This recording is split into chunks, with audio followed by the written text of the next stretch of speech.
December 3rd with the orbitozygomatic approach, variations, anterior clinoidectomy, to conclude this skull-based virtual experience. As a reminder, these webinars will be recorded. They'll consist of lectures, interactive case dissections, and cadaveric dissections, and will be accessible to you following the conclusion of the series. Planning is ongoing already for the annual meeting in 2021 of the CNS in Austin, Texas, and I encourage you to explore that with Dr. Brian Ho as our 2021 CNS president.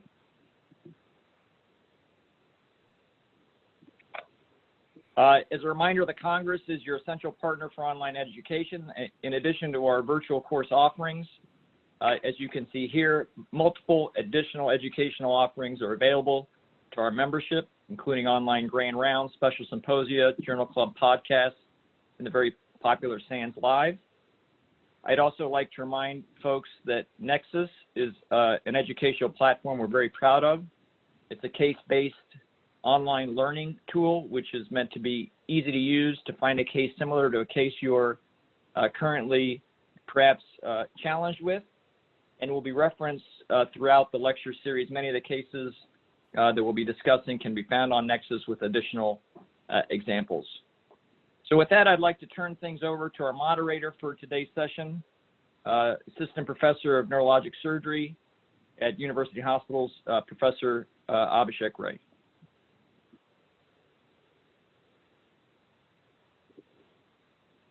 Hi guys, this is Abhi Ray with Neurosurgery at University Hospitals, Case Western Reserve University School of Medicine. We're going to talk about endonasal pathology today, and first start with Dr. Kenny Rodriguez, my partner here at UH, and focus on the anatomy and then some primary sinonasal pathologies where a neurosurgeon may be needed because of its extension into certain areas. And then Dr. Barkadarian will be talking mostly today and leading you through a dissection as well. So Dr. Rodriguez, do you want to go ahead and get started?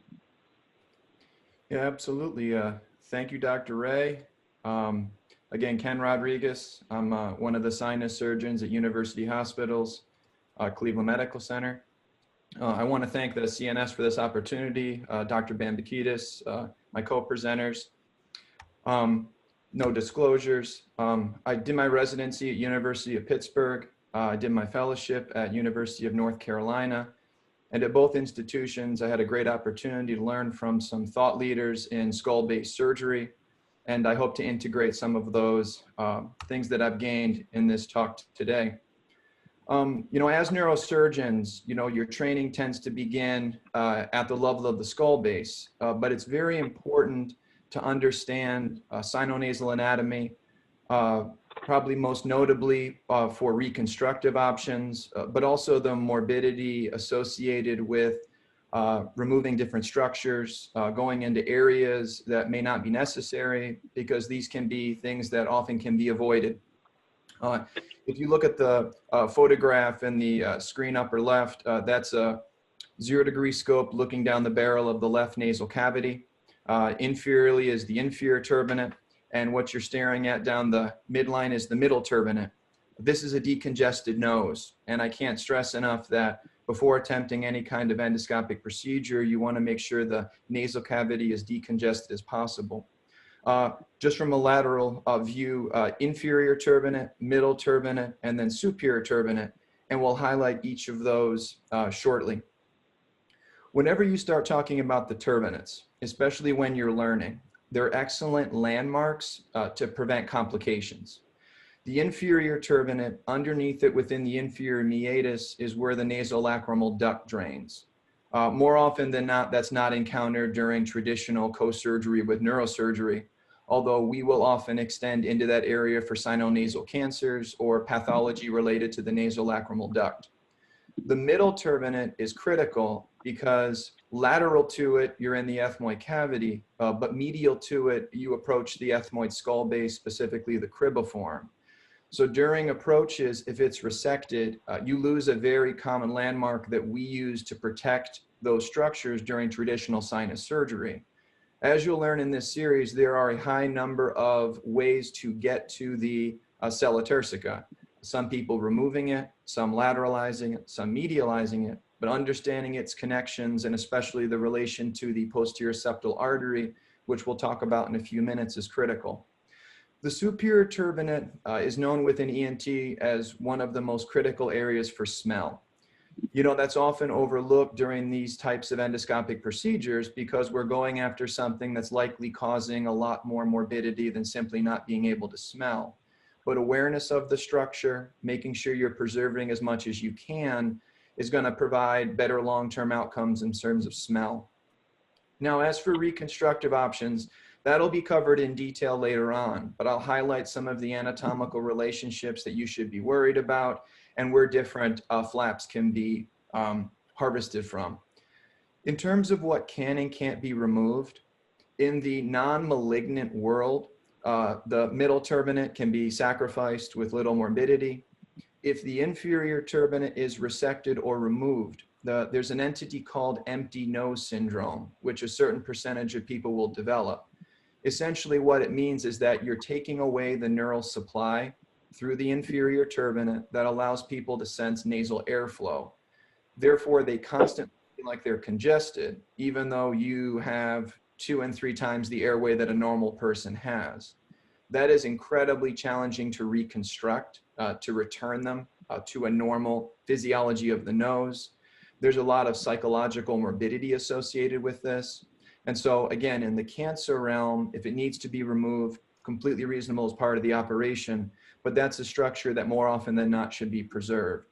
The superior turbinate, especially for transnasal sphenoid surgery, every effort should be made to preserve it. The traditional teaching is you can take the inferior 1/3, and following that, as you go higher and higher, you're going to lose more and more sense of smell. It's not the only structure that provides smell fibers into the nose. It's just a notable one that can be avoided traditionally. Some techniques people will leave more anteriorly and resect more posteriorly. But as you start to talk about transplanar approaches or certainly transcribiform approaches, it needs to be sacrificed.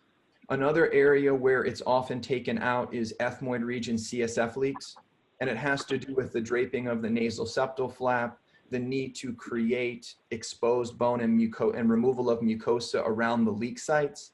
But those would be several specific examples when it should be removed.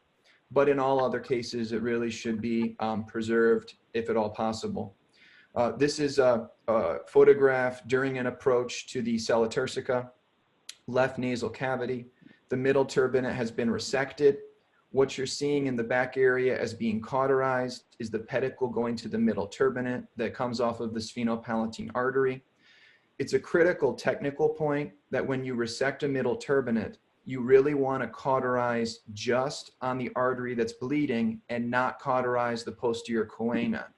If you get aggressive back here, you can disrupt the posterior septal artery going to your nasal septal flap. And you can also cause issues with exposed bone over the posterior choana, and that can lead to crusting and additional morbidity moving forward once they've recovered from the surgery itself. Superior turbinate is highlighted. The natural drainage pathway of the sphenoid is right here. This is an excellent specimen in the sense that you can see if you take the inferior 1/3, that will allow entry into the sinus. As you're doing your sphenoidotomy, especially if it's well aerated, you don't necessarily need to take the superior turbinate much higher than that.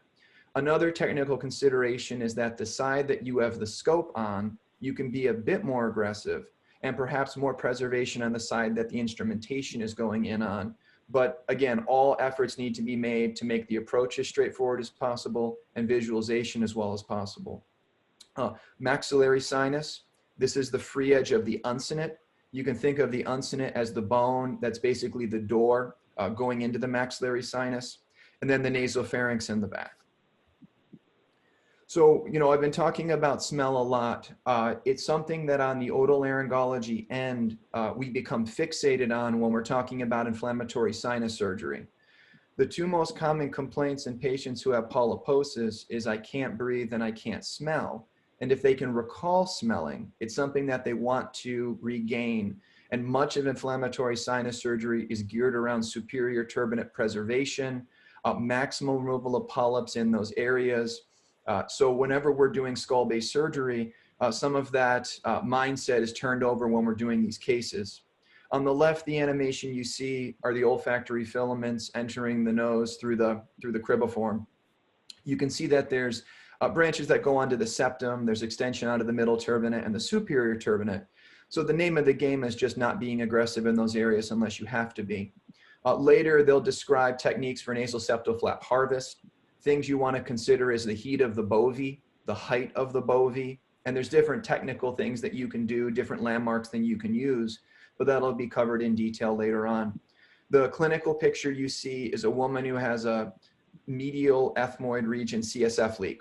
So the middle turbinate has been completely resected, the superior turbinate has been completely resected, and the space back here you're seeing is the sphenoid. Ethmoid and sphenoid CSF leaks and encephaloceles are excellent surgeries that you can begin with your neurosurgery partner to get facile with endoscopes in the nose, working together. There's not a lot of critical vasculature in these areas, although I will highlight some that you have to pay attention to. But it's a great way to begin that partnership when you're not having to deal with more critical structures like the carotid or the suprasellar structures that we'll talk about in a little bit. Now, the Keros classification is something that is talked a lot about and practically becomes very important during approaches. Type 1 is 1 to 3 millimeters, essentially the length of the lateral lamella of the cribriform. I'll highlight this in picture form in the next slide. Type 2, 4 to 7 millimeters, and type 3, 8 to 16. This is an important consideration during both inflammatory sinus surgery as well as approaches to the skull base. Something that's critical to consider is if you have an asymmetric skull base or you get into the skull base in front of where you plan to enter more posteriorly, it creates a very significant reconstructive challenge, meaning that if you have to fix an accidental CSF leak and then go and fix a CSF leak caused as part of your procedure more posteriorly, it can be a challenge from flat positioning, free mucosal graft harvesting, packing placement, things of that nature. During inflammatory sinus surgery, as I said before, the middle turbinate protects this area. People who do a lot of skull-based surgery or more aggressive inflammatory work or tumor work in the nose will often remove the middle turbinate because it provides more access to work.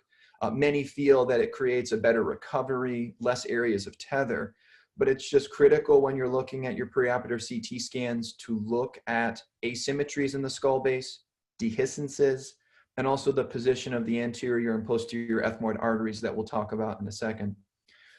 This is a coronal non-contrast CT sinus. I've highlighted the crista galli, the fovea ethmoidalis, and then the lateral lamella that we were just talking about. It's going to be this height is where your Keros classification comes from. I chose this coronal CT in particular because this patient has an asymmetry. You can see that the cribriform is wider on the left than the right. And you can also see this patient has a rather significant septal deviation to the left. We'll talk about septums in just a second, but whenever you're looking at these CT scans preoperatively, none of these landmarks, none of these anatomical things are going to limit your ability to get where you need to go. From the ENT end, a lot of it is time and also complexity. We'll talk about septoplasty in a second, correcting some of these, but you can see from this image that if each middle turbinate is resected, it creates significant space within the nose, regardless of septoplasty. My mentor, Dr. Snyderman at UPMC, would talk about even removals of the middle turbinate to improve nasal breathing independent of septoplasty because you're creating so much space by doing so. This coronal CT also outlines the natural drainage pathway of each maxillary sinus, the uncinate process here, and then again, the crista galli we'll talk about in a second for a landmark for the anterior ethmoid artery.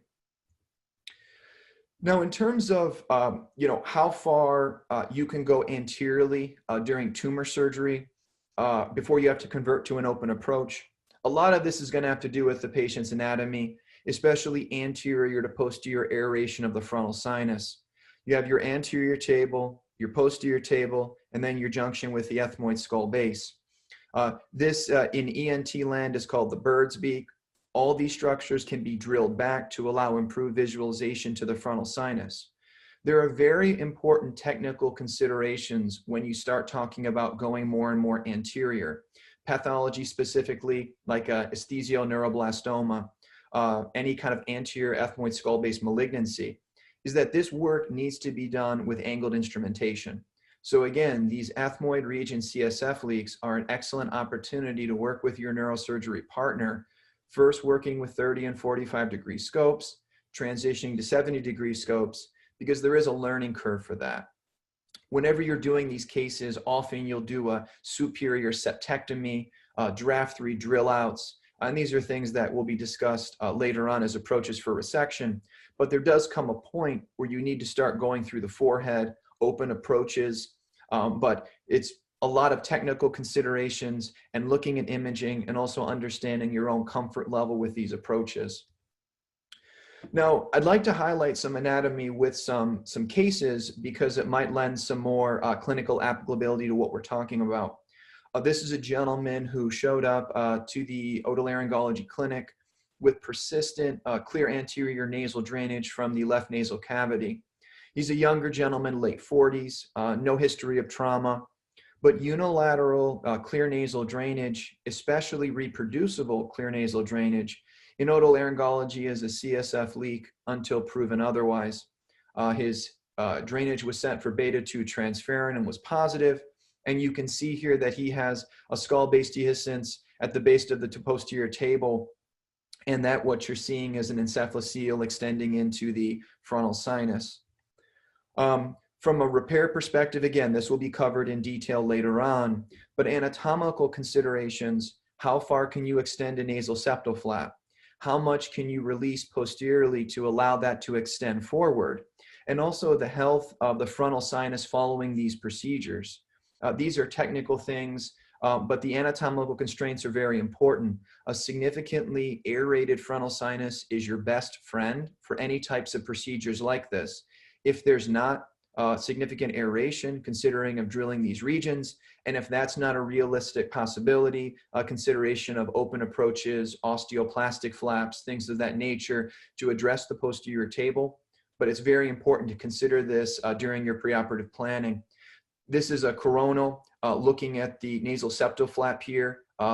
It avidly takes up contrast because of the blood supply. Now, this patient had significant smell loss following this. Their right side is generally normal, but on the left side, he felt like he was down about 50%. So overall, people are still able to perceive food tastes. People are able to smell smoke, which is absolutely critical, spoiled food, but there is morbidity associated with that type of approach and reconstruction. Now, in terms of the septum, this is just critical to understand the anatomy, specifically how much of it you can take, and if you go in certain areas, what kind of morbidity are you going to cause? There are multiple components of the septum, but for the arguments of this presentation and this audience, the major components you think about are the perpendicular plate of the ethmoid. That's going to be the articulation with the anterior cranial fossa, the vomer, posterior and inferior, and then the quadrangular cartilage anterior and caudal. Now, it's incredibly important to realize that you need to maintain 15 millimeters of dorsal strut and 15 millimeters of caudal strut, meaning down your nose and at the base of your nose to maintain tip support. For cancer reasons, if those areas need to be resected, they can be reconstructed, but this often requires plastic surgery assistance, head and neck reconstructive assistance, but up to that point, everything can be removed. Once you get to the nasal bones and posteriorly, you can be extremely aggressive. Oftentimes, those resections are done for transcribiform approaches, sometimes for transplanar approaches to get visualization. But once you start coming along the more superior septum, you start to see the olfactory filaments come out, and you will cause morbidity as you engage those fibers. As a technical point, during exploration of the anterior skull base, you can begin to peel down the mucosa and start to pick up the olfactory filaments as they come out.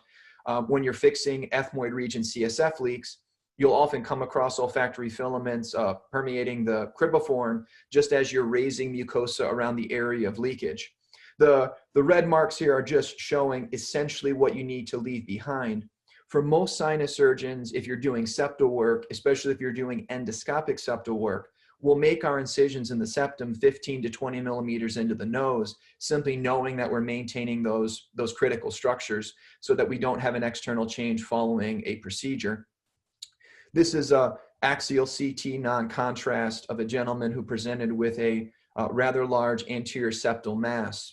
He presented to another otolaryngologist with nasal airway obstruction. This was biopsied as inverted papilloma and degraded to squamous cell carcinoma.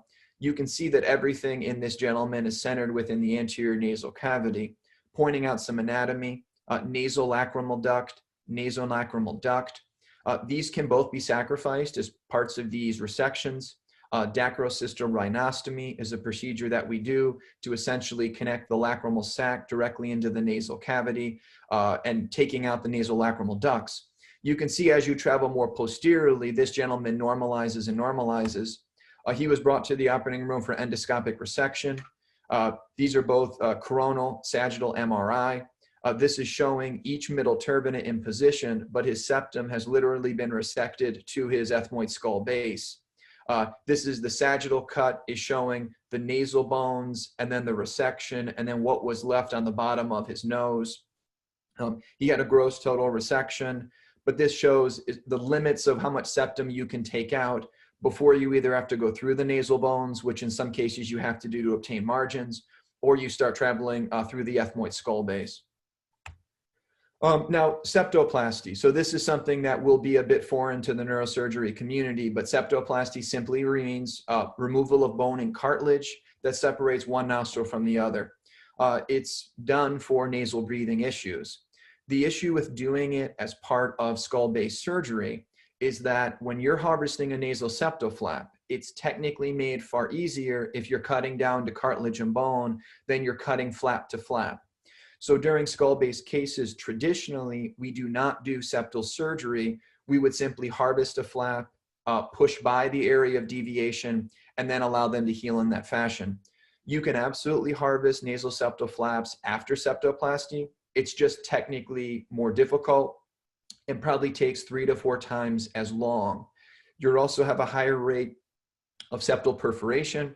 And if you do harvest a nasal septal flap off of someone who's had a septoplasty, it can be a challenge to get more tissue later on if you have interest in harvesting the other side. Illustrated in this photograph is basically the inferior portion of the septum has been removed. This patient also got an inferior turbinate reduction, which is just making the inferior turbinate smaller. But this is just an example of something we do commonly, but in the skull-based community, more often than not, we would simply try to break over the septum, especially over the bony portion, to bring it more to the midline and then do the procedures that we need to do. Something else that you want to consider is the neural supply running to various portions in the face. We'll talk about V2 in great detail as approaches to Meckel's cave as something that can be sacrificed and something that serves as an excellent landmark for traveling more posteriorly. But there are also supplies going to the oral cavity and the palate through the nose. We as ENTs deal much more with the incisive canal and injuries to the neural supply running through there as related to septal surgery. This is going to make you numb in your front teeth and the anterior aspect of your hard palate. Depending on the level of injury, this will often return. So patients will complain about this, and then over time, it will simply improve and improve. The neural supply going through the pterygopalatine fossa, through the greater and lesser palatine foramen, this is going to cause a larger area of numbness. Patients have a bit more issue with this because of management with hot and cold liquids.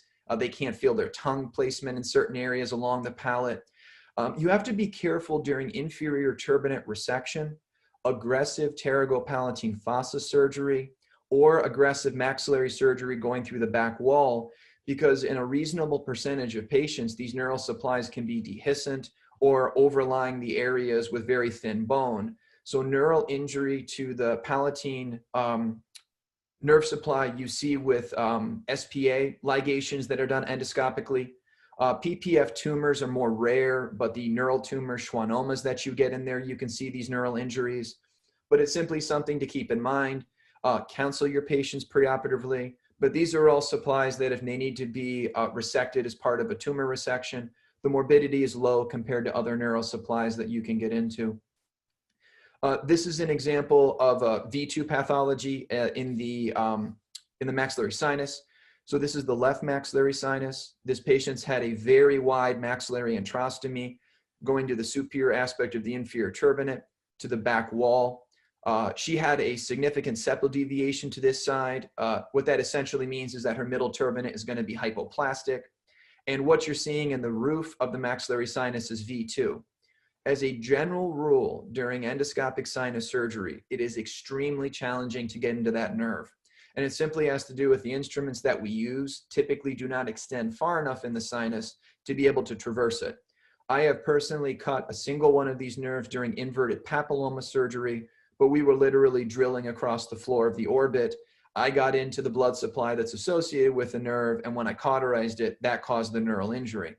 What you're seeing in these coronal CT scans is this is an ossifying fibroma of the maxilla, which is a very rare pathology. And her V2, you can see it in air here, like you're seeing in the image, but her V2 ran right through the center of this and out through her face. Her sensation was completely normal. We went after this endoscopically to get tissue, but she will need a larger open resection to completely remove this. But this just illustrates the nerve runs through these bony structures, especially benign bony structures. And you know, as the only way to get this out, you will have to take that neural supply. Now, the sphenopalatine artery will be covered in great detail later on. I'll just use this clinical example to highlight the anatomy. This is a gentleman with neurofibromatosis type 2. He had actually had an acoustic removed through UPMC. He moved to Cleveland, and I saw him for this large schwannoma. This was resected endoscopically, and during this, you could actually see V2 running over the surface of this. So he woke up with some palatal numbness, but his V2 was intact postoperatively. Clearly, this is not his CT. This is simply illustrating the PPF exit into the nasal cavity. It's critical when you're removing the middle turbinate, when you're cauterizing the blood supply posteriorly, to not be aggressive, because you can take this blood supply. An excellent technique to use is when you resect the middle turbinate, take a microdebrider or a 2 Kerrison, continue to cut it back, and the arterial supply will bleed into the field. It becomes very apparent as you're taking it back. If your ENT partners use the debrider, it's an excellent instrument for this because it won't catch the mucosa over the posterior choana, but it's a way to identify the neural supply and take it cleanly with a suction bovie, as opposed to burning large areas in the posterior aspect of the nasal cavity. This highlights anterior ethmoid artery anatomy. There's a classic appearance emanating from the orbit medially. This is the left, the right, exiting through the nose. This is a woman who had a meningioma over the planum. So she was incredibly aerated, and it made the resection of that tumor significantly easier because of her extension of the anatomy. This highlights this clinically. When you're doing frontal sinus surgery, this is a patient who had inflammatory sinus surgery. What you're seeing in the frontal sinus is something called a Propel stent. It is a stent that breaks down over time and eludes a steroid. This person had a very prominent anterior ethmoid artery. When you're doing these procedures, you have to be very careful not to transect this. If you do, it can be easily controlled with a bipolar or monopolar, depending on your proximity of the skull base or the eye. But if the artery retracts, you can get an intraorbital hematoma. And because it's an arterial supply, it can lead to real issues. So you want to make sure if you come across it, you control it, both medial and lateral. And you definitely want to pay attention if the orbit is becoming tense or the eye is becoming proptotic, to understand what you came across and approaches to fix it. When you're looking at the posterior ethmoid artery, this is not as commonly encountered unless you're going through the ethmoid skull base. During anterior craniofacial resections, you want to know where this is. You're going to come across it with a bipolar. This can often be a major blood supply to meningiomas along the posterior ethmoid skull base and within the planum area. But it's incredibly important to know this anatomy when you're going through these areas because, again, it's an arterial supply. If you identify it and take it as you're going through the dura, it's very easy to control. If you come through it, it retracts and become more of a challenge. But in terms of this playing a role in anything transcellular or during traditional inflammatory sinus surgery, extremely uncommon to see it. In the most aerated of us, you will see it. The landmark for this is just anterior to the sphenoid face. The landmark for the anterior ethmoid artery is the posterior aspect of the crista galli, is where you can often find these structures. Now, in terms of more larger neural supplies exiting the skull base, the superior orbital fissure becomes something we talk a lot about, I'm sure on the neurosurgery side, but for us on in-service exams, that if that area is injured during trauma, you're going to get a frozen eye. Obviously, the optic nerve enters very close to this, and the entry point is between the greater and lesser wing of the sphenoid. This sort of anatomy will be discussed more during approaches to the cavernous sinus, Meckel's cave, as identifying these structures coming out of the brain and as they come forward and enter. But during traditional approaches, especially inflammatory sinus surgery, these neural structures are not coming into contact. Things that you think about from a surgical perspective, orbital decompressions, they're not there. Obviously, orbital apex pathology, it's critical to know the location of this, as well as the location and positions of the muscles of the eye. You would often bring in an oculoplastics individual to identify these, and it can be done a number of ways. But this neural cluster is very, very important to understand where it's coming out of the brain, where it's emanating from the skull base, and what injuries would involve. Clearly from cavernous sinus approach, it's going to be 6 as the first cranial nerve you're encounter, but we're going to talk about that more shortly. These are just more diagrams of the superior orbital fissure. The anatomical picture on screen left shows the optic foramen where the optic nerve's coming out, just to show the proximity of these structures. It's also of interest to see how many bones make up the orbit. This becomes important when you're beginning to do, again, orbital decompressions, approaches to the orbital apex, but as part of traditional transcellular surgery or certainly sinus surgery, these structures are not encountered. The CT is an axial CT, just highlighting the finding CT. The inferior orbital fissure, just highlight this because of the neural supply from V2. There's also branches coming off of the pterygopalatine ganglion and your infraorbital vessels. I had mentioned earlier coming across the nerve, or I'm sorry, the arterial supply that came out of there as it goes forward, and that led that patient to get facial numbness in the region of V2. These are just axial and sagittal views of these neural structures, but again, it's probably conceptually easier to think about them in the cavernous sinus and Meckel's cave, and we'll cover that shortly. Now, whenever you're talking about anatomy, so many of these pictures we show are either anatomical dissections, patients with no pathology, or CT scans that are normal. Whenever you're doing these operations, however you want to conceptualize this, you want to think critical structure to critical structure. So this was a patient who was actually seen in Charlotte, North Carolina, and he came up to see us in Cleveland because of our proton center. And he was seen through radiation oncology. And radiation oncology immediately referred him to me. This is a left sphenoid inverted papilloma that degraded to a squamous cell carcinoma. He underwent essentially a biopsy in Charlotte, and their provider recommended that they receive proton therapy. On review of the imaging, both the planum and the posterior wall of the sphenoid were intact. So this is extremely amenable to endoscopic resection. Even if there was invasion of those structures, in conjunction with neurological surgery, this can be chased with a high rate of clear margins. Again, technical considerations, invasion in the cavernous sinus, invasion in the orbital apex are things that you really need to understand. But this patient, both on MRI and CT, has something very amenable to resection. If you look at the clinical picture, again, posterior choana, if at all possible, preservation of the posterior septal artery. But you could always harvest a contralateral flap if needed, so that's less of a technical consideration. The middle turbinate had already been resected in this patient. What you're seeing here is the stub that was just left. It was resected more cleanly inferiorly. This is the superior turbinate, and the tumor has basically blown out the face of the sphenoid. Whenever you enter this space, immediately we jump to the floor. There are bridging vessels that come out of the floor of the sinus that you can cauterize, but there's nothing of incredible clinical importance. This is the inner sphenoid septation that's been resected and drilled, the sella turcica, clival recess, and then extension of the lateral sphenoid. When I got over here, this was all normal. The tumor did not extend in there, but transpterygoid or more aggressive sphenoid openings can be created to access that area directly. We cleared margins on this, and he's still disease-free to this time, but it just shows that understanding the underlying anatomy is the only way to be able to definitively resect this, because if you don't know what's behind you or you don't know how to manage what's behind you, you'll never be aggressive. The UPMC team will talk about this during their approaches, skeletonizing the carotid, the different structures to allow them to have control.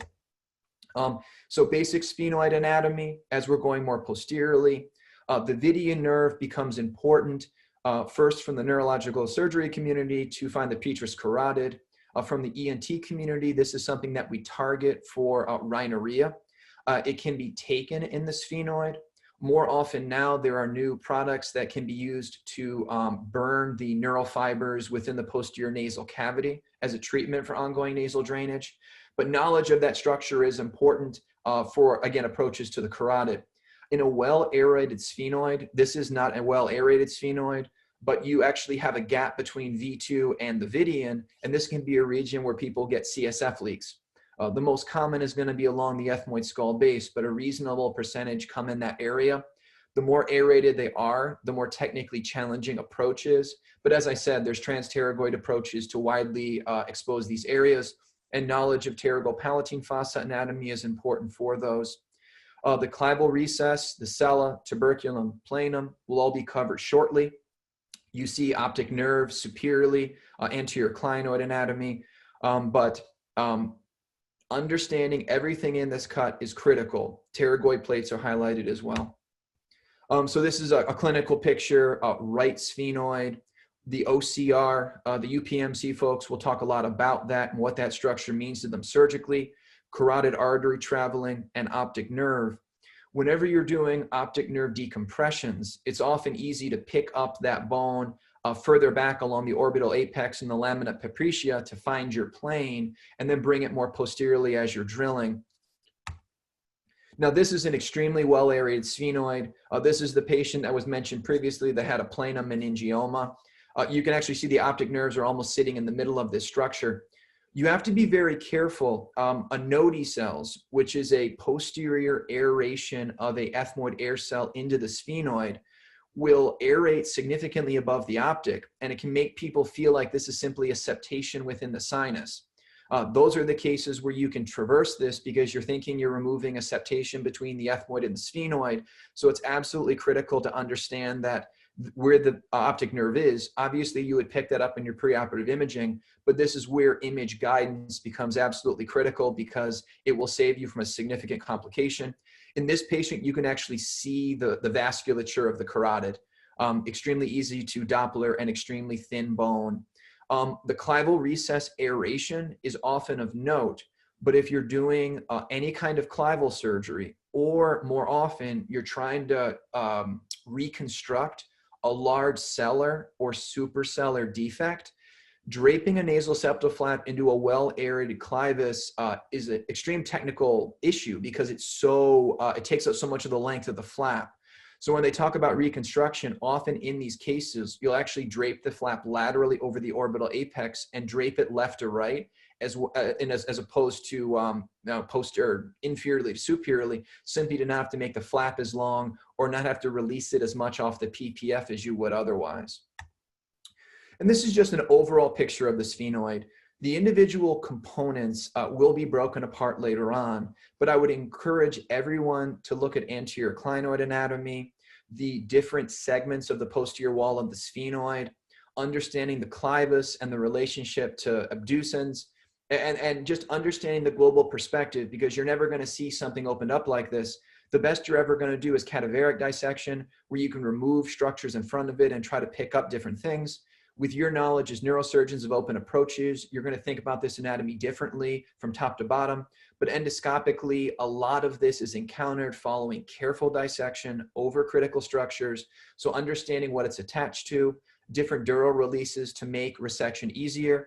I'm sure that's highlighted in your video collections, but it's just important to understand the totality of it, but also specific, clinical application. I'd just like to highlight this, that the sphenoid is obviously articulating with a lot of the structures we talked about earlier: perpendicular plate of the ethmoid, the lamina, obviously the frontal bone and the palatine bone, on the other sides. But it's just very important to understand the connections and be able to follow this anatomy posterior to anteriorly and vice versa.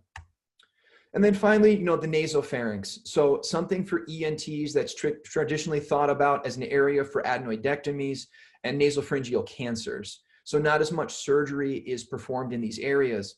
With approaches to the superior spine in conjunction with neurological surgery, we're spending more time here. It's less morbid to go through the nose than transoral or transpalatal approaches. But what you're seeing here is the left side of the nasopharynx. There's your eustachian tube orifice. This is actually a completely normal nasopharynx, except this patient had had an acoustic neuroma resection, several attempted repairs of a CSF leak superiorly, and they continue to drain CSF through the eustachian tube. So we go endoscopically, as seen in the bottom clinical picture, and you use a suction bovie. You resect all of the mucosa overlying it, as well as within the eustachian tube. And then a nasal septal flap was placed to obliterate this area, stopping the CSF leak. Technical considerations: you want to be very careful burning or resecting portions of the soft palate. That is a structure that once it is gone, it is nearly impossible to reconstruct, both from a swallowing perspective and speech perspective. You also have to be careful about the position of the internal carotid artery running with the eustachian tube. Another consideration is pterygoid musculature. When you enter these walls, there is extreme vascular supply in here, and it bleeds quite profusely. Eustachian tube balloon dilation is something that otolaryngology is doing commonly for eustachian tube dysfunction, but that doesn't necessarily disrupt the anatomy. It more stretches the eustachian tube, but you wish to be very, very careful during approaches to these areas in terms of vascular anatomy knowledge, because control at this level is extremely difficult. Now, my last slide as we transition to intradural and skull base anatomy is this is a patient who has been followed at university hospitals for an extended period of time. He has an extremely large left skull base and left orbital meningioma that has been resected since this photograph, both with open and combined endoscopic approaches. But what you're seeing back here is a previous essentially approach for a biopsy, and this is all meningioma. The nasopharynx superiorly and laterally is completely meningioma with extension into the orbit and beyond. It is impossible to state how uncommon this particular picture or finding is, except to say that understanding a pathology that can come outside to inside is absolutely critical, hence MR and CT imaging prior to these approaches.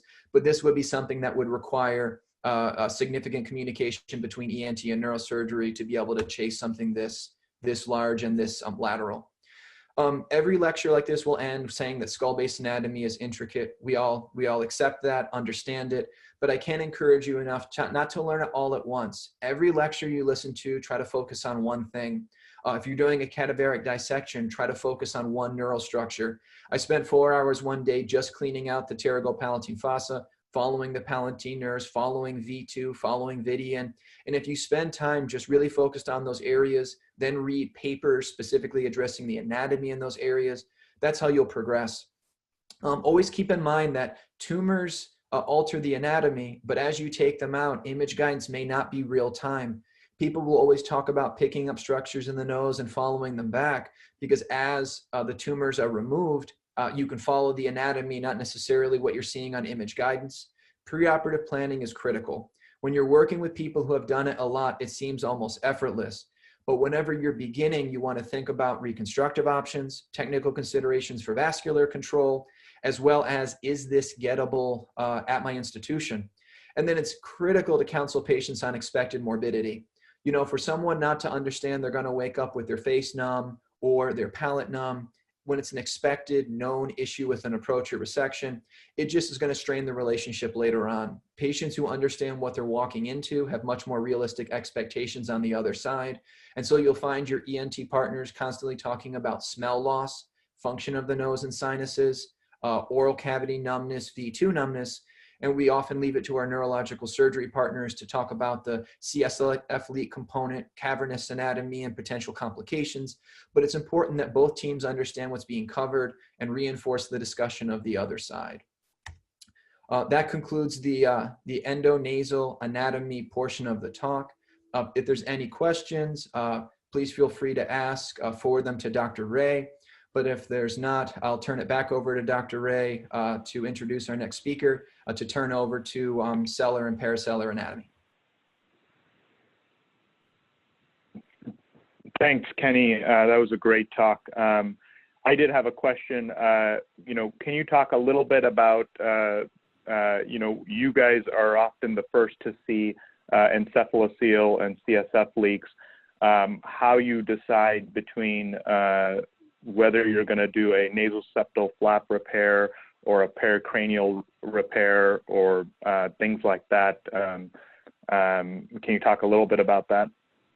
Yeah, absolutely. One of the most important things to consider is you're going to be a product of your institution.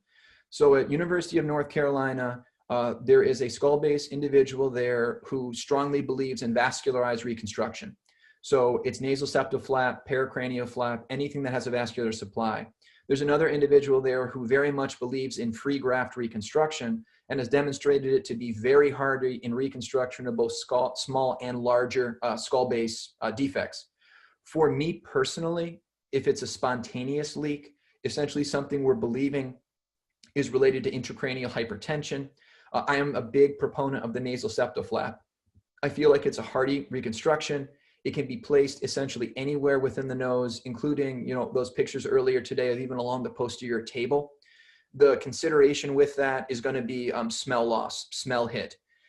If you drape it posteriorly and you need to cover up the superior turbinate or the ethmoid skull base posteriorly, they're going to have a huge smell hit.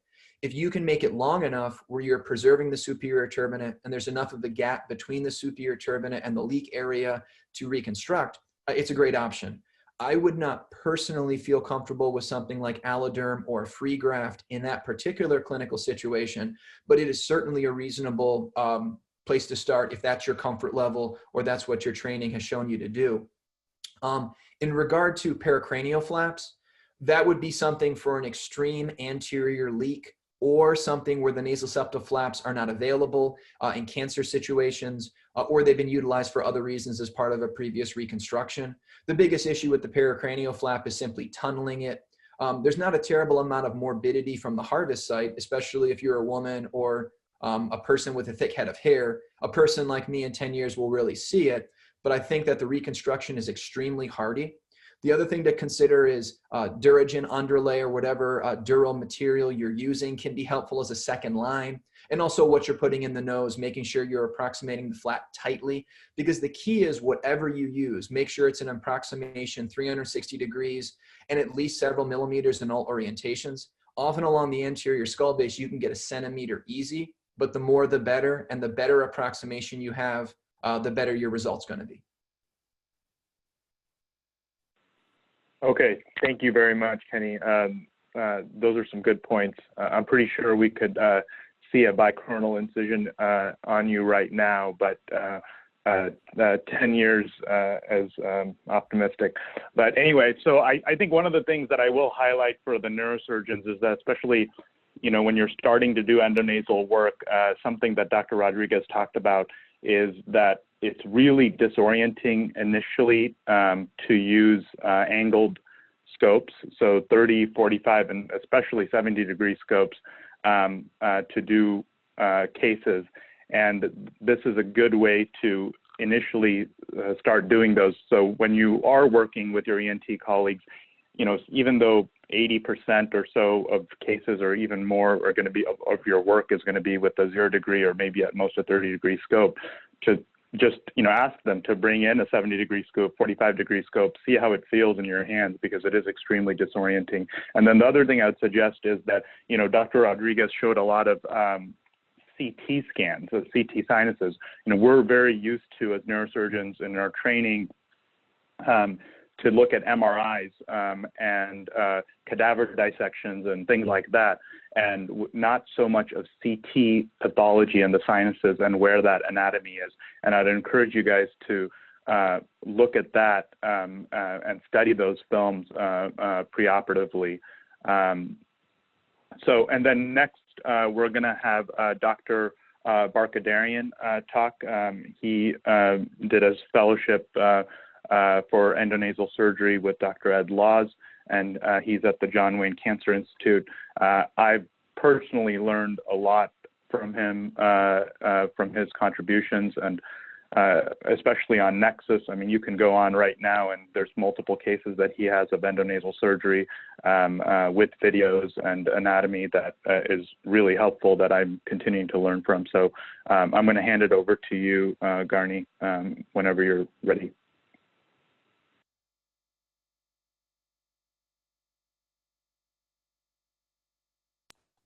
Thank you, Dr. Ray. Can you hear me okay? And are my slides full screen? Okay, yes, great. And yes.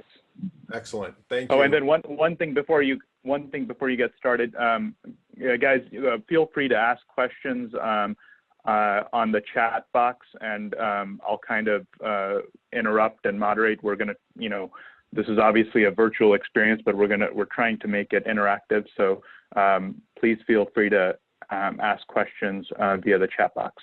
Thank you. Thank you. So first of all, I'd like to thank all of the organizers for inviting me and to participate in this virtual skull-based fellows course. It's certainly a different way of doing things, but we're trying to make do in this environment. And I think there are pros and cons to these types of platforms, and we can certainly focus on how we can connect all of our residents and fellows in training without disrupting too much, but at the same time really imparting a good skull-based concepts during your training. And the purpose is really, this is a curriculum that spans over multiple sessions, and we anticipate that all of the participants attend all these sessions, which should be very educational throughout your training. I'll also add one thing to Dr. Rodriguez's lecture, which is that, for example, our fellows, we train our fellows with ENT and neurosurgery, and there's a lot of value in observing the ENT approaches, participating in the approaches, and learning the endonasal and head and neck anatomy that's necessary that will get you to where you need to go. Particularly when you set up practice, if you're doing a lot of these approaches, you may be with an ENT that has not completed a fellowship in this region, and you may be able to guide them a bit as far as what reconstructions options there are, what anatomical considerations to take. And I encourage even attending courses together during the initial phases of setting up a skull-based center. So really important to work with ENT closely. I've learned so much from our ENT colleagues, and I think vice versa, and it's a great collaboration. And also one of the main reasons that we have a multidisciplinary society, the North American Skull-Based Society, that includes our ENT colleagues as well as other disciplines. So without further ado, we'll just jump in. It's kind of a continuation of where Dr. Rodriguez led us off. These are my disclosures, none of which are relevant to this talk, although we are going to use some of these equipments that my lab receives during our dissections. I will focus, so we talk a lot about skull-based surgery, and we talk about different approaches to skull-based, and you may be familiar with all of these with your reading. There are various ways to enter the different aspects of the skull base. But I would point out that the endonasal approach is really a truly versatile skull base approach that gets you all the way from the anterior fossa up to the sphenoid, the frontal sinus junction, all the way down to the craniocervical junction, and lateral to the infratemporal fossa and even beyond. So it's truly a versatile approach and allows us to access different pathology in ways that we weren't able to with the traditional skull-based approaches. So I'm just going to kind of skip this in the interest of time.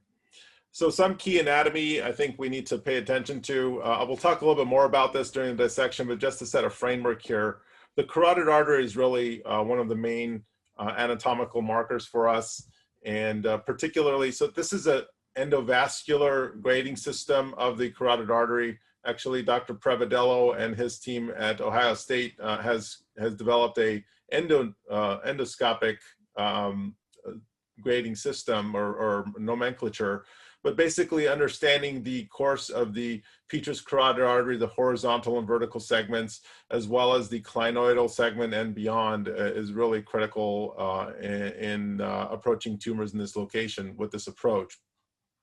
Also, the microvascular anatomy is really important, particularly as we get to the supracellular structures. Some of these small perforators, which may appear to be really minimal in nature, are truly important for preservation of function, particularly for sight and pituitary function. So the key vessels that we'll focus a bit on are the superior hypophyseal artery, but we'll also encounter the PCOM and some of its perforators through this approach, as well as some of the other carotid branches as we delve laterally. The other key thing to note is the orientation of the vessels. And this becomes important when we are dealing with the pituitary gland itself. It's important to note that most of the vessels are in a vertical fashion, particularly posteriorly and along the infundibulum. The portal veins, as well as the arteries that support the from the inferior hypophyseal artery as well as the superior hypophyseal artery, most of them run in a vertical course. So a vertical incision in the pituitary gland would have less disruption to these vessels than a horizontal incision in the pituitary gland. And in some cases, we actually do cut a vertical segment in the gland to get us access to a skull base anatomy in lieu of a transposition, which would be another way of approaching that. And this is just another example of the shared blood supply of the vasculature in the diencephalon region. So this includes, of course, the infundibulum, which is in the center here, but you can see perforators that reach the mammillary bodies, the optic tracts, as well as the hypothalamus. So really important to understand the vasculature in this location. Other important anatomical characteristics are the relationships in the cavernous sinus. Many of you have seen this Netter's illustration. Unfortunately, it's not anatomically perfectly accurate, but it is a good schematic as to what we should expect. So typically what we see are the carotid arteries in the medial to center aspect of the cavernous sinus. And the sixth nerve, which we'll look at in much more detail today, is running just adjacent to the carotid artery. Sometimes it's lateral, sometimes it's medial, depending on where you are along its course. So the more posterior you get in the cavernous sinus, it'll be more medial, and it'll become more lateral as we approach the supraorbital fissure. And then we typically will see the third and fourth cranial nerves and the V1 and V2 branches, although this can be very variable and sometimes even completely outside the cavernous sinus proper. But again, it's important to identify these structures and understand them from a surgical approach. And sometimes we determine our choice of an endonasal versus a transcranial approach with respect to the location of these nerves or the presumed location of these nerves and a tumor we're trying to approach.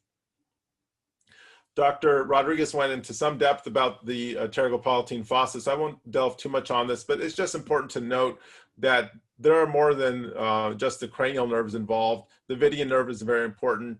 The olfactory bulb and the olfactory nerves are very important, and it's important to understand their location because while they may not contribute too much from a major neurological deficit after surgery, it could cause significant morbidity to a patient, and it could cause problems that they weren't expecting. For example, anosmia, which I think is an important issue to discuss, and Dr. Rodriguez touched upon it a bit.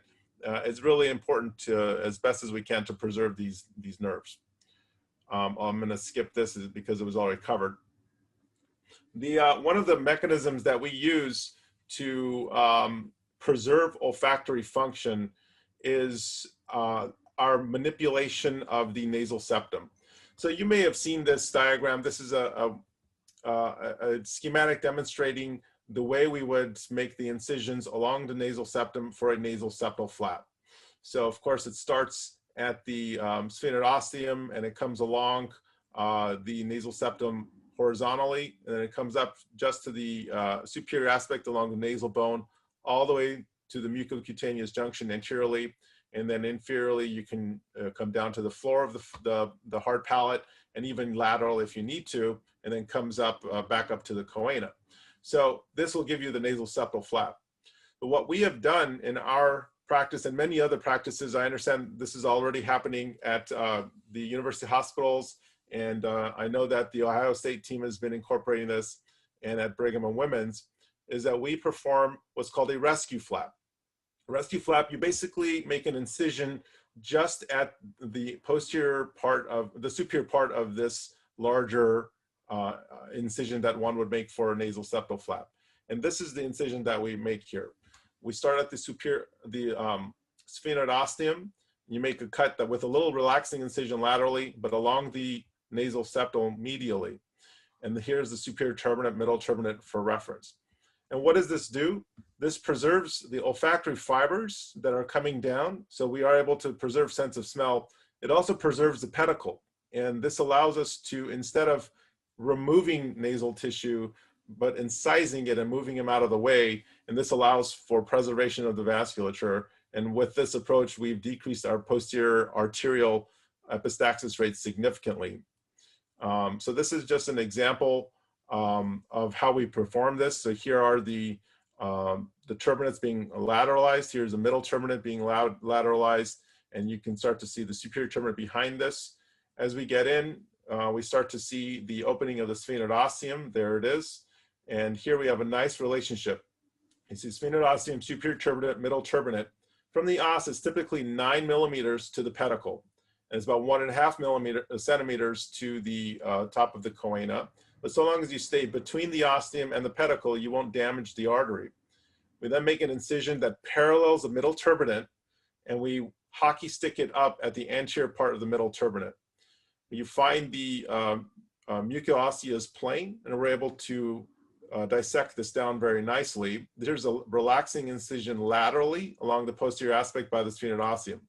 So here we are elevating the superior olfactory strip. This is where the olfactory nerve fibers will be along the medial aspect. There's of course fibers on the lateral aspect as well.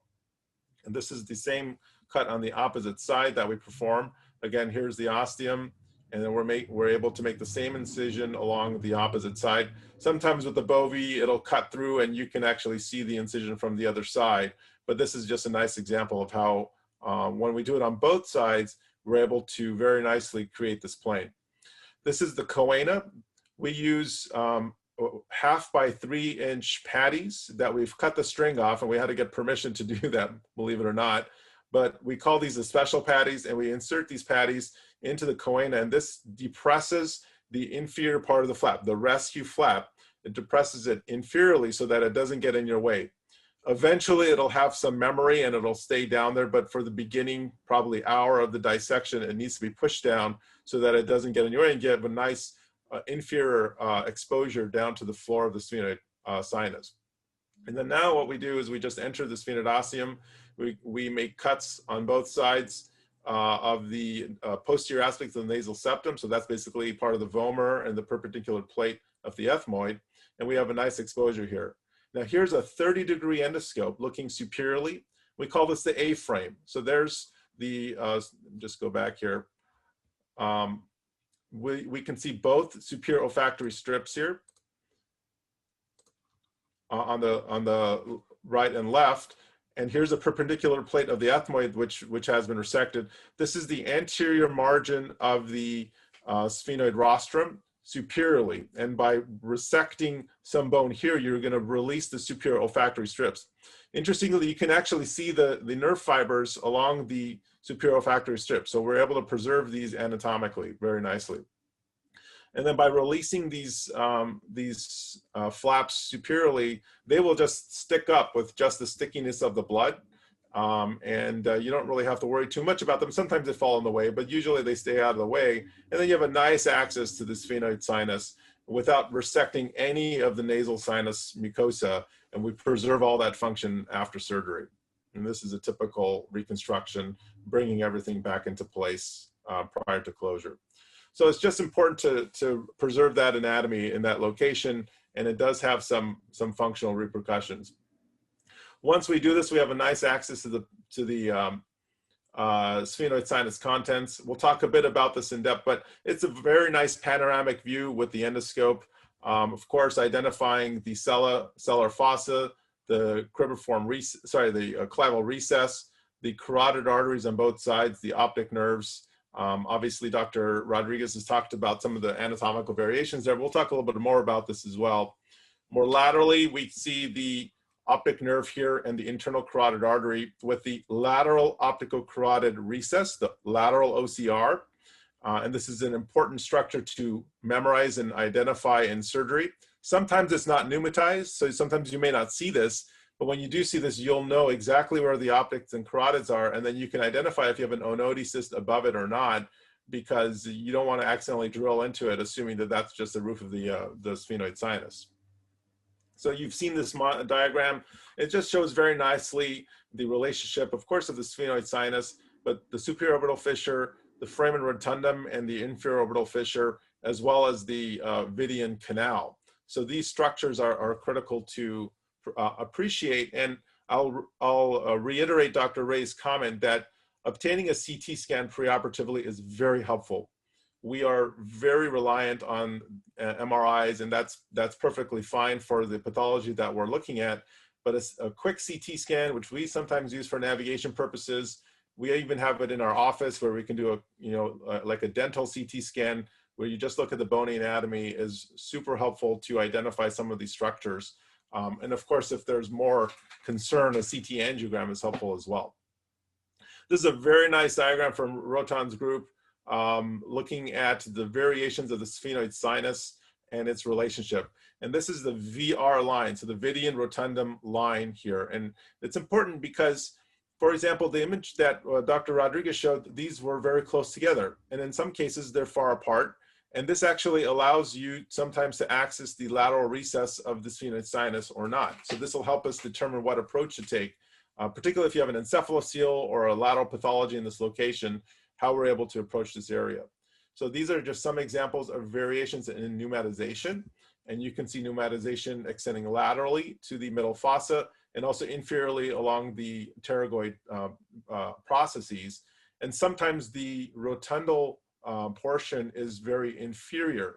If it's inferior, you may have a hard time getting up and over the Vidian, or if you have a high riding Vidian nerve, that can be quite challenging, and sometimes you end up damaging the Vidian nerve.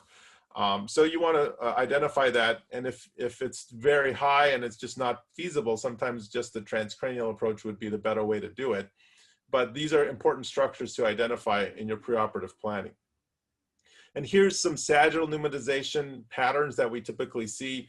Conchal pneumatization is really more in a pediatric population. As we age, we have more pneumatization, but it's not uncommon to see partial ossification and partial pneumatization of the sella itself, particularly in acromegaly and some other disease processes where you have hyperostosis. This bone can be very thick, and sometimes you don't see your typical landmarks. So neuronavigation would be very helpful in this location, and just understanding the relationship of the planum and the claval recess. And these are again from Dr. Rotan's publication, some variations in the sagittal plane of pneumatization. And you can see the claval recess having variable pneumatization, as well as the retrosellar region can have some variable pneumatization. And in these cases, if for a transclaval approach, sometimes you take advantage of this pneumatization for access to the retrosellar and retroclaval structures. So another important topic is the sphenoid bony anatomy. When we're performing the endonasal approach, the nasal septum is a very nice midline structure, and the sphenoid keel is a nice midline structure. However, once you enter the sphenoid sinus, although the center sphenoidal septation starts midline, it is not a good midline marker because it'll almost often go to a carotid artery. And when it doesn't go to a carotid artery, it's usually because the tumor is obliterated part of it. It's a great marker of the carotid artery. And there's a nice article from Dr. Fernández Miranda, who's now at Stanford, that demonstrated that 87% of the time it reaches one of the carotids, and you'll see a secondary septation along the other carotid. So it's important to identify these, drill them down flush along the carotids, and remember that this is not a reliable marker of midline. So this diagram was already shown earlier. We, again, as neurosurgeons, spend a lot of time on the cranial side of things, and we've become very comfortable with the cranial anatomy. But it's important to understand the correlations from an endonasal approach. And one key structure, well, actually two key structures, are the opticocarotid recesses and the clinoidal processes. So here you can see on a cranial approach, the anterior clinoid process, the middle clinoid, and the posterior clinoid. And these are all critical structures around the carotid artery, as well as the optic strut, which is lateral to the optic canal, holding up the anterior clinoid process. Well, what is the correlation with an endonasal anatomy? So here we see the lateral optical carotid recess. So here's the lateral OCR, very nicely pneumatized, and that correlates to the optic strut right here, holding up the optic, holding up the anterior clinoid process, and inferolateral to the optic nerve. Well, here next we see the medial opticocarotid recess, and we'll show some diagrams further characterizing this. That's basically the junction of the optic nerve and the carotid on the medial aspect. So it's not really a major recess, but it is a location where, when we're trying to expose the bone in this location, you have to be very careful along the carotid process here. And this is this location right here. Not to be confused with the middle clinoid. The middle clinoid is a great marker of the clinoidal ring of the carotid artery. And the middle clinoid process is very easy to see on a transcranial approach, somewhat more difficult to appreciate on an initial bony exposure, but as we dissect, it becomes a little bit more obvious. So here's an example of a middle clinoid process. This is a cadaveric dissection here. You can see the MCP and the ACP, and this is connected with a ligament, typically, called the carotidoclinoidal ligament. And this is a nice rigid structure that creates the carotidoclinoidal foramen. And that's C5 here. C5 right here of the vascular view of the carotid artery. Well, the carotidoclinoidal ligament is partially ossified in about 18.6% of cases. And in this one series, completely ossified in 3.4% of cases. And this is important to recognize, again, getting a CT scan preoperatively if you need to dissect in this location, because you'd want to know if it's completely ossified. It changes the way you approach this and how you'd reflect it during your dissection. So this is just an example of that. Going back to the medial opticocarotid recess, you can see here, obvious, the lateral opticocarotid recess. This tear-shaped location is the medial opticocarotid recess. So this is the junction between the optic nerve and the optic canal and the medial aspect of the cavernous carotid artery in this location here. So more of a surgical landmark. This is a very nice dissection demonstrating the optic canals unroofed, the carotids, the sella, and the interfalcine ligament as well.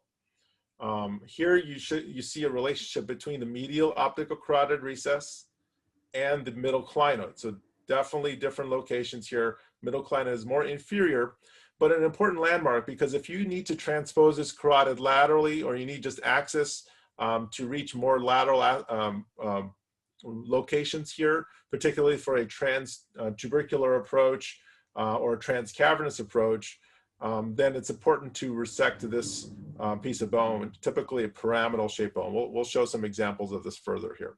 And this is just a transcranial view. Here you don't really see a good middle clinoid. It's very, very blunted, but the medial optical carotid recess is in this location right there. So this is just a dissection that I had done a while ago with Rick Corral, actually.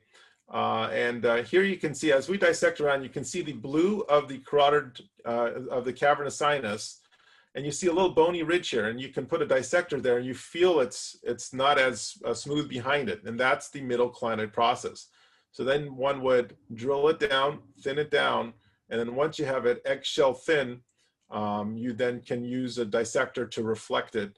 You don't want to push it into the area there because it's very sharp and it can lacerate the carotid. So you have to be very careful in its opening. But here, once you dissect it, you can see the pyramidal shape of the middle clinoid process here. This gives you a nice lateralization of the carotid artery. And this is an example of the same specimen actually on the opposite side had a fully ossified middle clinoid process. So here we get to this point, we're dissecting, we're able to identify the bony process of the middle clinoid. As we drill it out, we're just thinning it out. And so here we're just going to use some rongeurs to thin this out in this location. So as we're opening it up, you can feel that it's stuck to the bone in the back. And you can imagine that if you're too aggressive, you can actually push that into the carotid artery. And of course, that can be very dangerous. So here we are very carefully dissecting it and then fracturing the bone along the anterior clinoid process there. You can see the bony process there. And then the middle clinoid process is resected. So there now you can see through that opening, the anterior clinoid process. And I would tell you in surgery, this would be bleeding profusely with venous bleeding, not that big of a deal. It would just be a little bit bloody and you'd have to control it with irrigation and thrombotic agents. And then just a little bit on the extended transplanar approach. This is the workhorse for the suprasellar pathology in this location. It's important to note some of the variations in the anatomy in this location.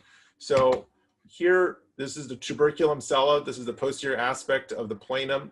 And this is an important structure to release to be able to get suprasellar in the suprasellar cistern.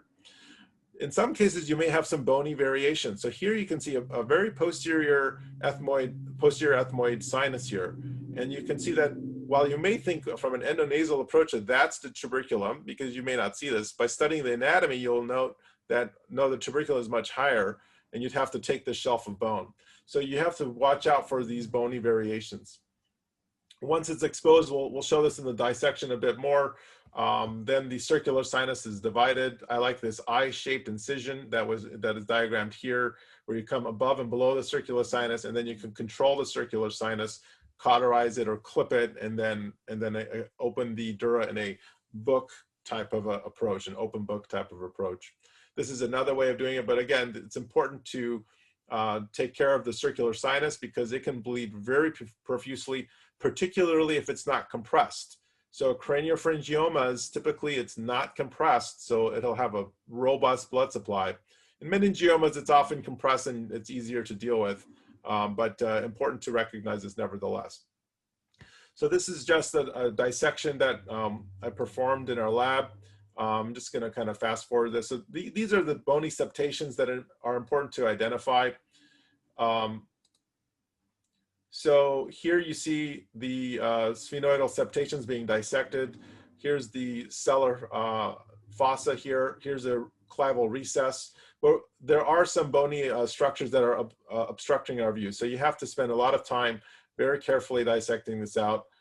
Here's with our drill, we're able to drill down these septations. You can see that those septations were great markers of the carotid arteries on both sides. Here's the left and right petrous carotid artery. And we just spent a lot of time thinning out the bone in this location here. Once we do this, we're able to then very nicely identify the structures that we couldn't see before. So here's the lateral optical carotid recess on both sides, and we just thin the bone down in this location.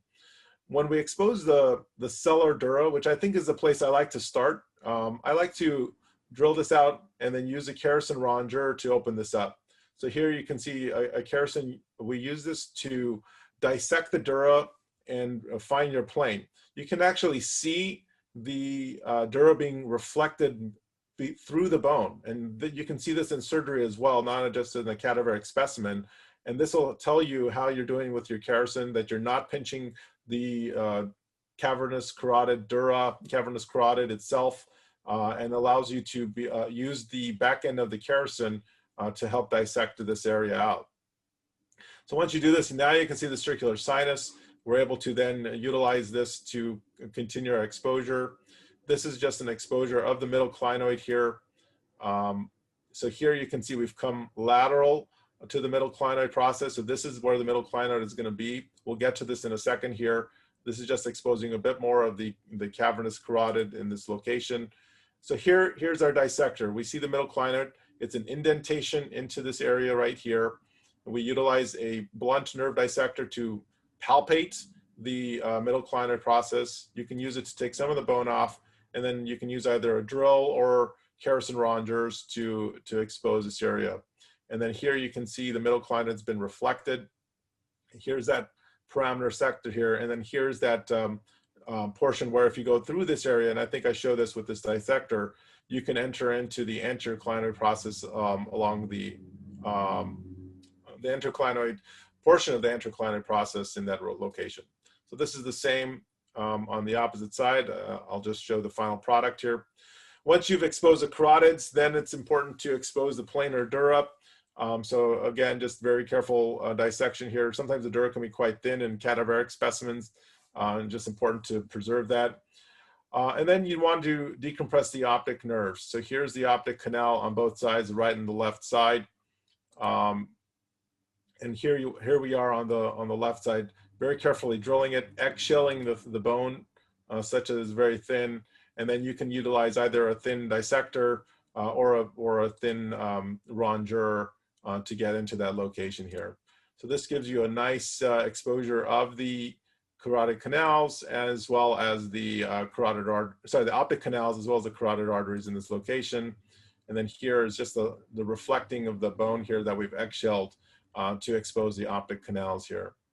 And you can take this optic canal all the way to the orbital apex. This entire area can be exposed, particularly if you take down the middle turbinate, you can get a very nice lateral aspect there. Once you do this, then we will proceed with our dural dissection. So, Dr. Barkadarian? Yes. Quick question. So a couple things. Can you talk a little bit about when you are encountering the circular sinus or intercavernous sinus, some hemostasis techniques? How do you get good control of that area? Because you can have some profuse bleeding in that area. And then also when you do the eye technique opening of the dura, how do you have the dural folds, as you say, a book, stay out of your way? Can you talk a little bit about those techniques? Yeah, okay, this is exactly this part of this dissection here. It's like you're a plant in the audience. It's great, Abhi. So here, this is exactly what you're asking. So the eye incision is made with a horizontal incision along the cella, which we know is safe. And you make a horizontal incision along the planum, which actually was already done with the dissection here, but it's very safe to do that. It's hard to damage structures in this location. And then you make the eye by just meeting these two. What I do is I come up and down with dissectors. You obviously want to use a blunt dissector first to palpate it and separate it out. And you stop at the circular sinus or the inner cavernous sinus, which is right here. It's a blue structure right here. And so in this point, I use an endonasal bipolar. There's various companies that make them, and it can clamp above and below this. Remember, this is a three-dimensional structure, so it's kind of like a pyramid on its side. And so you want to cauterize it, and you want to cauterize deep so that you get the posterior aspect, which sometimes can still have some blood supply.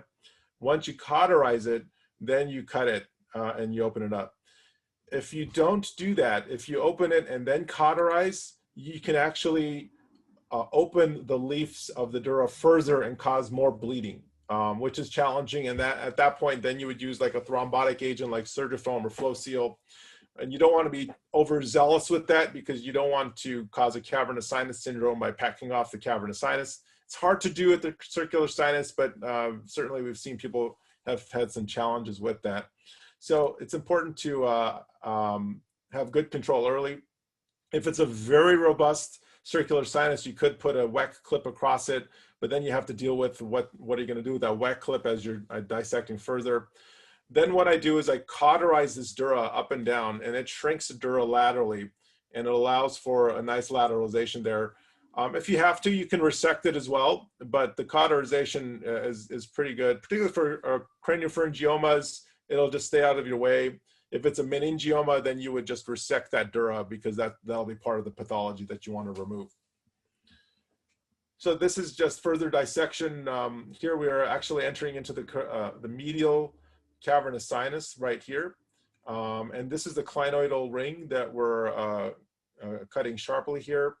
Typically, you wouldn't do a lot of this in surgery unless you absolutely need to.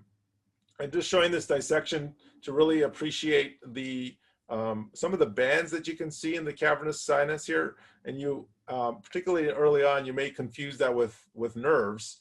And obviously you want to monitor. We use monitoring in surgery, but these bands are often just dural bands within the cavernous sinus. The cavernous is a conglomeration of various smaller sinuses, and they have these little septations within it.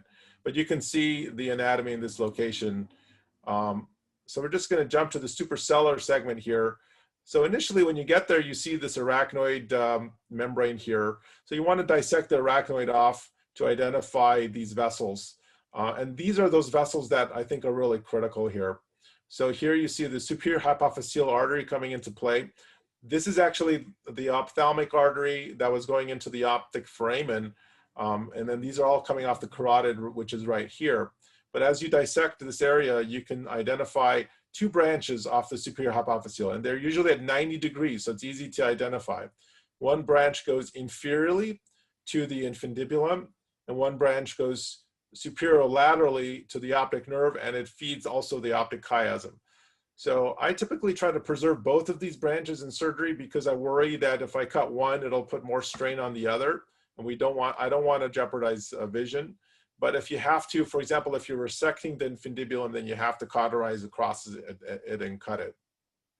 And here we are exposing the optic canal here. So this is a arachnoid dissector that has a back cutting component to it, but a blunt tip.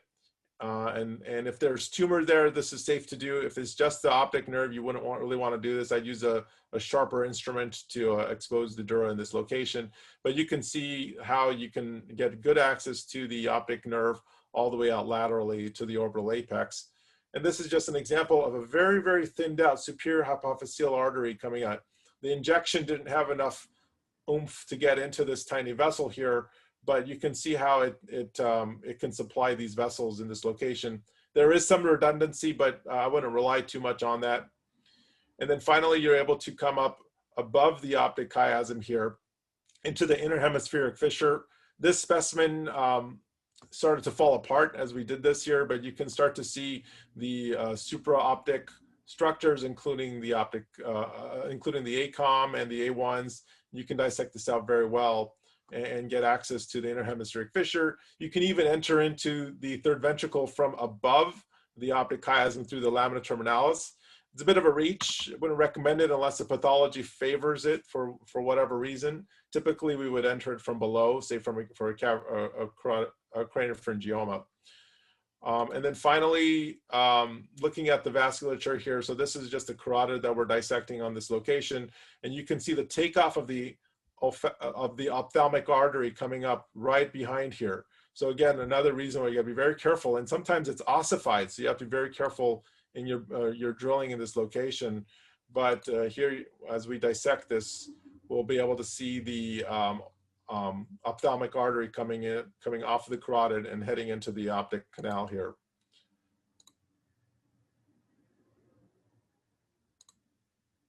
And there we go. So we saw it on the left side, but on the right side, you can see as we reflect this dura inferiorly, you can see the vessel coming off right in this location and wrapping around. There it is, right there. So, you know, I think this is important anatomy to recognize and understand. We can spend a lot more time on this anatomy. When you go into the lab at your institution, you'll be able to spend some time on this, but I would focus a lot on the vasculature and dissecting this out very well. This is just some still shots demonstrating. So again, this is that same location. Here's a carotid artery. Here's the ophthalmic artery coming off the carotid and going along the optic canal. Here's the optic nerve exposed here with the artery just inferior to it. So important to identify this and understand its nuances here. And here's a supercellular location with the ACOM, the A1s, A2s. You can access pretty high up into the interhemispheric fissure. Usually a tumor will do its dissection for us, but this is just a good example of how we can get up there. And you can see these small perforators, which are very hard to control from an endonasal perspective. So we just respect those perforators. Even pituitary adenomas can be very stuck in this location, so we want to be very careful in our dissection.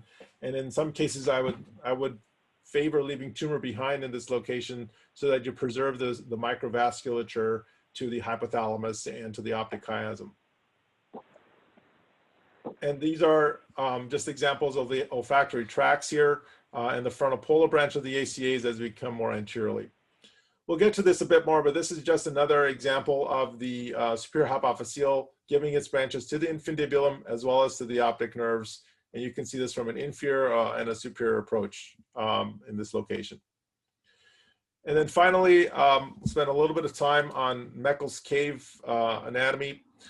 So this is a dissection. I'm just going to fast forward this in the interest of time.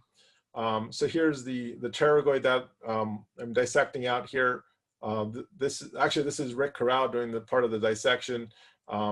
Here's a microdebrider being utilized to take down some of the thick fibrotic tissue as well as the musculature that surrounds this process here.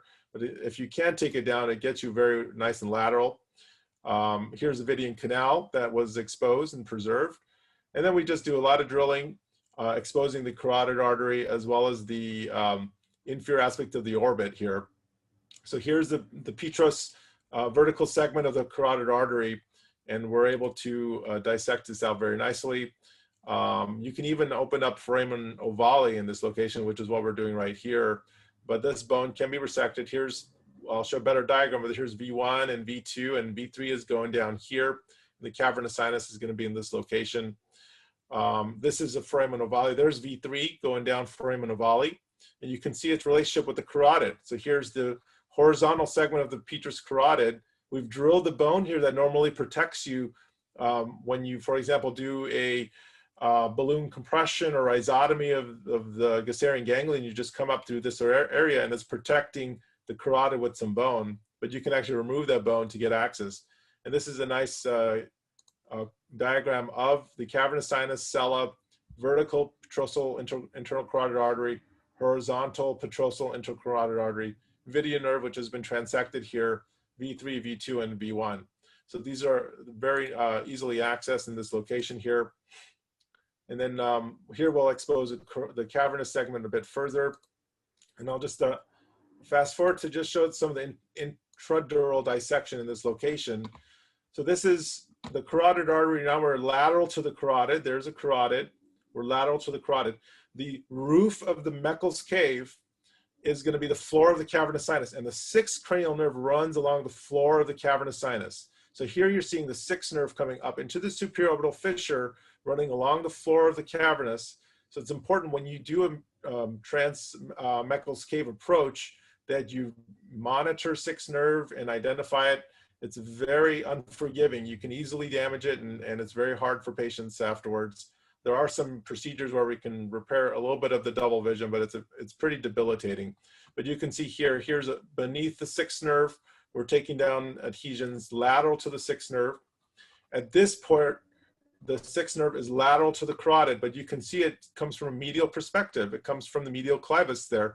So it will eventually go medial to the carotid. So even though Netter shows it to be lateral, it will be medial to the carotid more posteriorly in this location. And here's a roof of the cavernous sinus, and you can see as we dissect this out further, cranial nerves 3 and 4 in this location. There's third nerve right there, and fourth nerve. These are plastered up against the dura.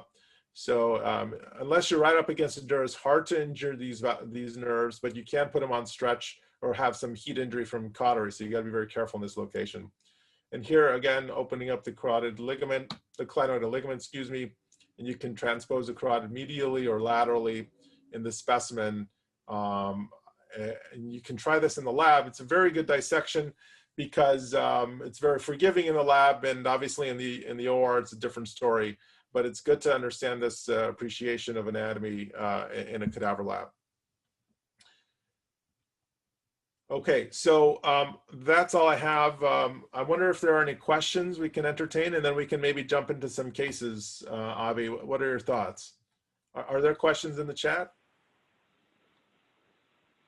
I have a question, and guys, just reminding you guys to put questions into the chat.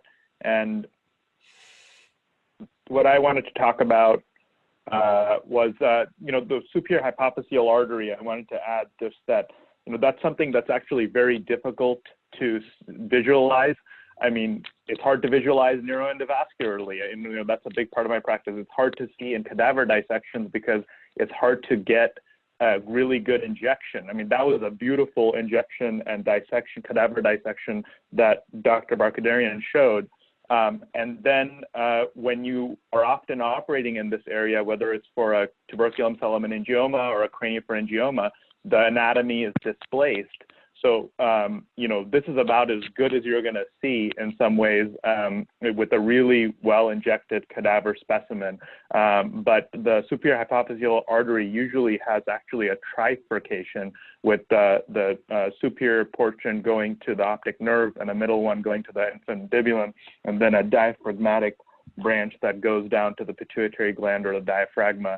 And you know, those, especially the superior and middle branches, are very, you know, tenuous.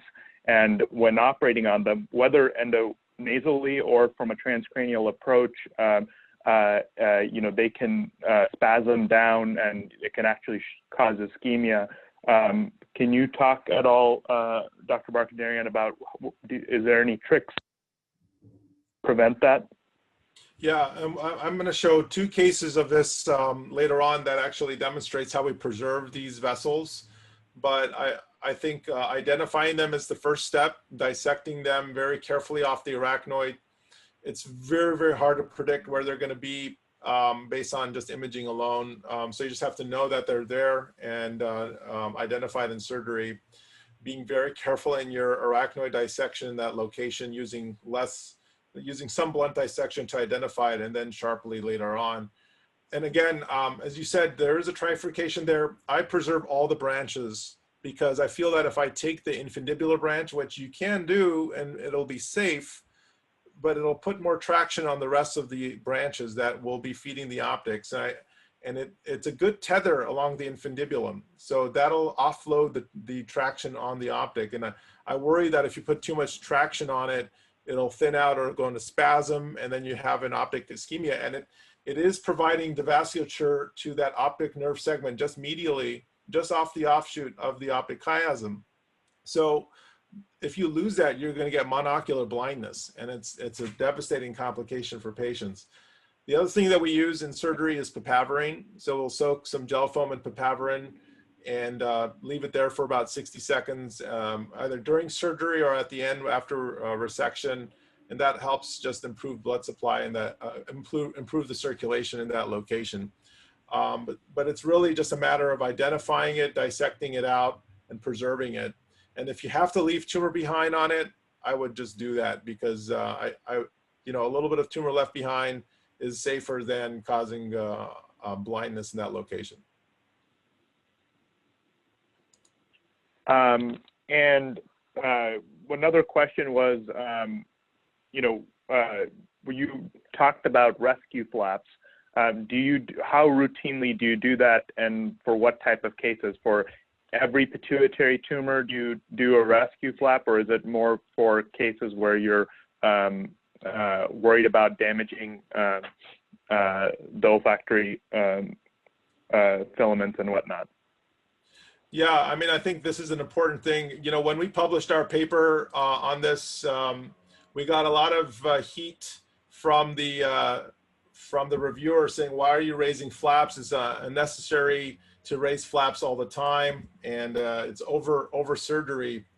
I'm just going to show this diagram, but it's just a different way of handling the mucosa in this location.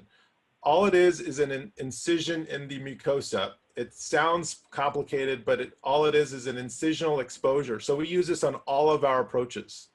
All of our endonasal approaches, we just make a cut here and reflect up and down, so we don't remove the posterior nasal mucosa in this location. And as a result, our olfaction data is very good. We have preservation of olfaction at 6 weeks and improvement beyond that. And about 50% of our patients actually have improvement of their olfaction when they have impairment preoperatively. And it also helps preserve the pedicle. And the pedicle is important because if you ever need to convert it to a nasal septal flap, which in some cases we do in the same operations, in some cases we do later on when we have to come back in and repair a leak or do a reoperation for a recurrent tumor, you've preserved the nasal septal branch of the sphenopalatine artery. And so that allows you to have some versatility in your reconstruction options. And simultaneously, you know, the number one cause of major arterial epistaxis is cutting into the sphenopalatine artery. And you know, when you get in there, if you can't bipolar, you have to cauterize with monopolar, and that char falls off at 7 to 10 days. And these patients come in with, in some cases, life-threatening nasal epistaxis, and it's very disturbing and could be very serious for patients. So by this technique, we've decreased our epistaxis rate significantly. We preserve this vessel, and whenever we're able to preserve it, the epistaxis rate is basically zero. The arterial epistaxis rate is basically zero. So we do this on all patients, and it's a good technique to utilize. It doesn't burn any bridges, and it preserves the normal mucosal, sinomucosal structures that we need for nasal function. And it heals very well. Okay, and great, thank you. And then another question in the chat box is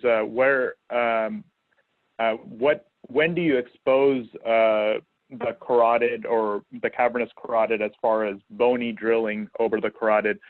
Do you do that for all routine pituitary adenomas, or if you're working more superiorly in the level of the tuberculum and the transtuberculum technique, do you need to expose the carotid or just the sellar face? Or, you know, do you depend on whether you're going in an intracapsular or a supracapsular fashion for the pituitary adenoma? Can you talk a little bit about that? Yeah, that's an important point. So obviously we're showing everything you can do in an approach. You know, I really only expose a carotid if there's pathology in that location that we would be going after. So for a typical adenoma without any cavernous sinus invasion, you wouldn't need to do that. I just expose just the medial aspects of the cavernous sinus on both sides, just so that we know where we are. We see our landmarks. We use a Doppler to identify the carotids, and then we stop. There's no need to expose it. For like a Rathke's cleft cyst or an arachnoid cyst, you don't even need to go that lateral. You can stay even more medial, and it helps with your reconstruction options. But for craniopharyngiomas, I think you should expose the dural rings on both sides, because you need that lateral degree of freedom to get your instruments in, to lateralize the carotid there, to get around some of the structures, particularly if it's a lateral projecting craniopharyngioma. For meningiomas, depending on how lateral it goes above the carotid artery in the suprasellar region, you'll need to get that exposure. It's a little bit easier for meningiomas because the meningioma has done its dissection for you. So you just follow the meningioma. But for craniopharyngiomas, I think it's important. For other suprasellar lesions that you need to get a bit lateral there, it's important to do it. But I would say probably only 5 or 10% of our cases we're doing that type of dissection. The workhorse is really that major central sellar cavernous sinus to cavernous sinus exposure. And then I see in the chat box about the steps for Meckel's cave exposure. So that's a whole talk on its own. We can talk a bit about it. Just briefly, I would say this is a point where you would want to resect the middle turbinate. We typically try to preserve middle turbinate because we think it helps with laminar airflow. But to get pretty lateral, you'd have to take the middle turbinate. That would be step one. Then you'd want to get as far lateral as you can with your bony exposure. you'll identify the Vidian nerve. And again, you'd have to study the anatomy of the Vidian nerve to see if it's something that you can preserve or not. Ideally, you'd want to preserve it. Actually, this is a good segue for a question for Dr. Rodriguez. We often will be working around the Vidian. Sometimes Vidian gets compressed, sometimes it can get manipulated. And we're only seeing about 10% of our patients who have a lacrimal gland dysfunction. And I was wondering how often you see that when we're manipulating the Vidian nerve, Kenny. Yeah, I agree. The data would say it's not terribly common. People do well after that injury. The big issue is obviously the eye dryness. The nasal dryness no one really complains about, but it is uncommon to take it and have a true dry eye. Yeah, I think it's important to preserve it when you can, but sometimes you get lucky and you don't cause a problem. So once you expose all that, then you work on exposing the orbital apex of the lamina propria. You identify the orbital apex and you take it all the way down. So you identify V1 and V2. You find the carotids, and then you'd want to expose lateral to the petrosal segment, the vertical segment of the petrosal carotid. And that's really your doorway to the Meckel's cave. And you come just above the posterior segment in that kind of L shape where you have the vertical and horizontal petrosal carotid. The Meckel's cave is going to be sitting right there. You want to come all the way down. You don't want to cheat up high, because if you cheat up high, you'll end up in the floor of this cavernous sinus, which is where 6th nerve is. So you want to come all the way down in your dissection, and then you'll be at the floor of Meckel's cave, and you can take out Meckel's cave schwannomas or meningiomas from that location. That's the typical approach. To be honest with you, there are a number of pathologies that push the trigeminal nerve medially. And in those cases, you're actually putting the nerve at risk. And I tend to prefer an transcranial approach. I do either a mini-terional approach or even a subtemporal approach to get to that location, because the trigeminal nerve sometimes is a little bit unforgiving if you really take it to town. And you don't want to cut too many of those nerves. Otherwise, you'll get a lot of post-operative neuropathic pain, which is really tough to manage. So I think in some cases, if you can predict where the trigeminal nerve will be, if it looks like it'll be medial, in many schwannomas, it pushes the nerve medial, then a transcranial approach may be the better way to get there.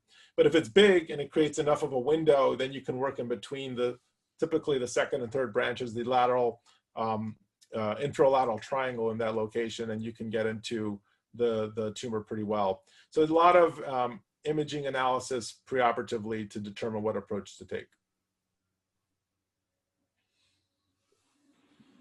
So should we go into our cases now? Yeah, let's do that.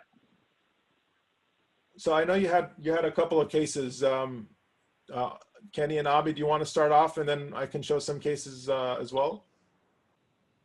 Yeah, absolutely. Before we do that, I just wanted to take just 1 second as we go into our cases, just to acknowledge our corporate supporters, Medtronic for their silver level support, KLS Martin for their bronze level support, and Speedway for their educational grant for our virtual skull-based webinar series. We really appreciate our corporate sponsors, and couldn't put on this level of educational event without them. So I just wanted to mention that. Thanks, Nick.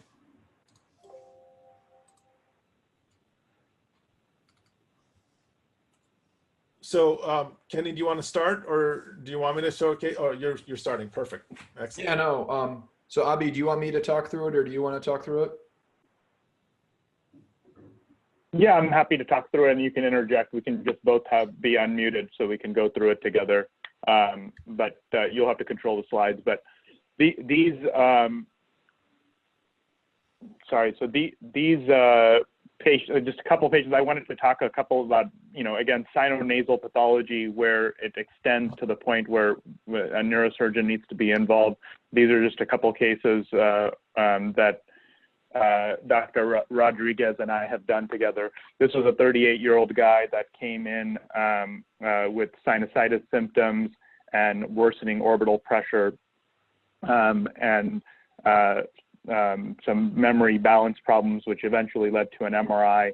and it showed this large sinonasal mass with some extension. As you can see a coronal contrasted image on the left side, and a T2 image where you can see that the cribriform and ethmoids have been really eroded by this mass, and with some intracranial extension with CSF around this mass at that level of the basal frontal lobes. And there's a sagittal image that shows this as well. And from the ENTN, So, let me, I just want to throw something there, Abhi. So like from the ENTN, when you're looking at this, you know, obviously you're drawn to the mass itself, but what we're looking at is the eye, is it invading the eye? Is there a plane there? You know, things that abut the eye and don't invade it are actually quite straightforward to take care of, because you could just do an orbital decompression and take the bone off. Even the periorbita can be removed. The issue with the periorbita is then you get herniation of orbital fat into the field, and then you lose your planes. It's very hard to send margins. The sagittal is very important because you start talking about the ability to see this high. You know, in order to actually see this angle right here, it requires angled instrumentation. In most of these people, you would do a frontal sinus drill out. So you would basically drill the frontal sinuses and connect them to be able to see that lip, that juncture.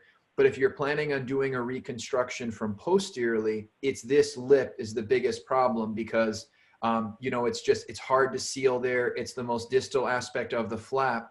So you really want to think about, when you see these sorts of pathologies, what are your reconstructive options? Is this stuck to the septum? Do you have a contralateral nasal septal flap? And if not, how are you going to put them back together? yeah, and again, this patient went for a biopsy at another hospital, and it did come back as a, you know, olfactory neuroblastoma or esthesioblastoma, but they had a ton of bleeding. They had trouble controlling it. It was eventually transferred over to University Hospital's Case Western Reserve, and these are very, very vascular tumors, and or can be, and we did a preoperative embolization. You can see the internal maxillary artery terminal branches causing some blush there. So we used these polyvinyl alcohol particles. So I did that downstairs in angio, and then we took him upstairs for an endonasal resection.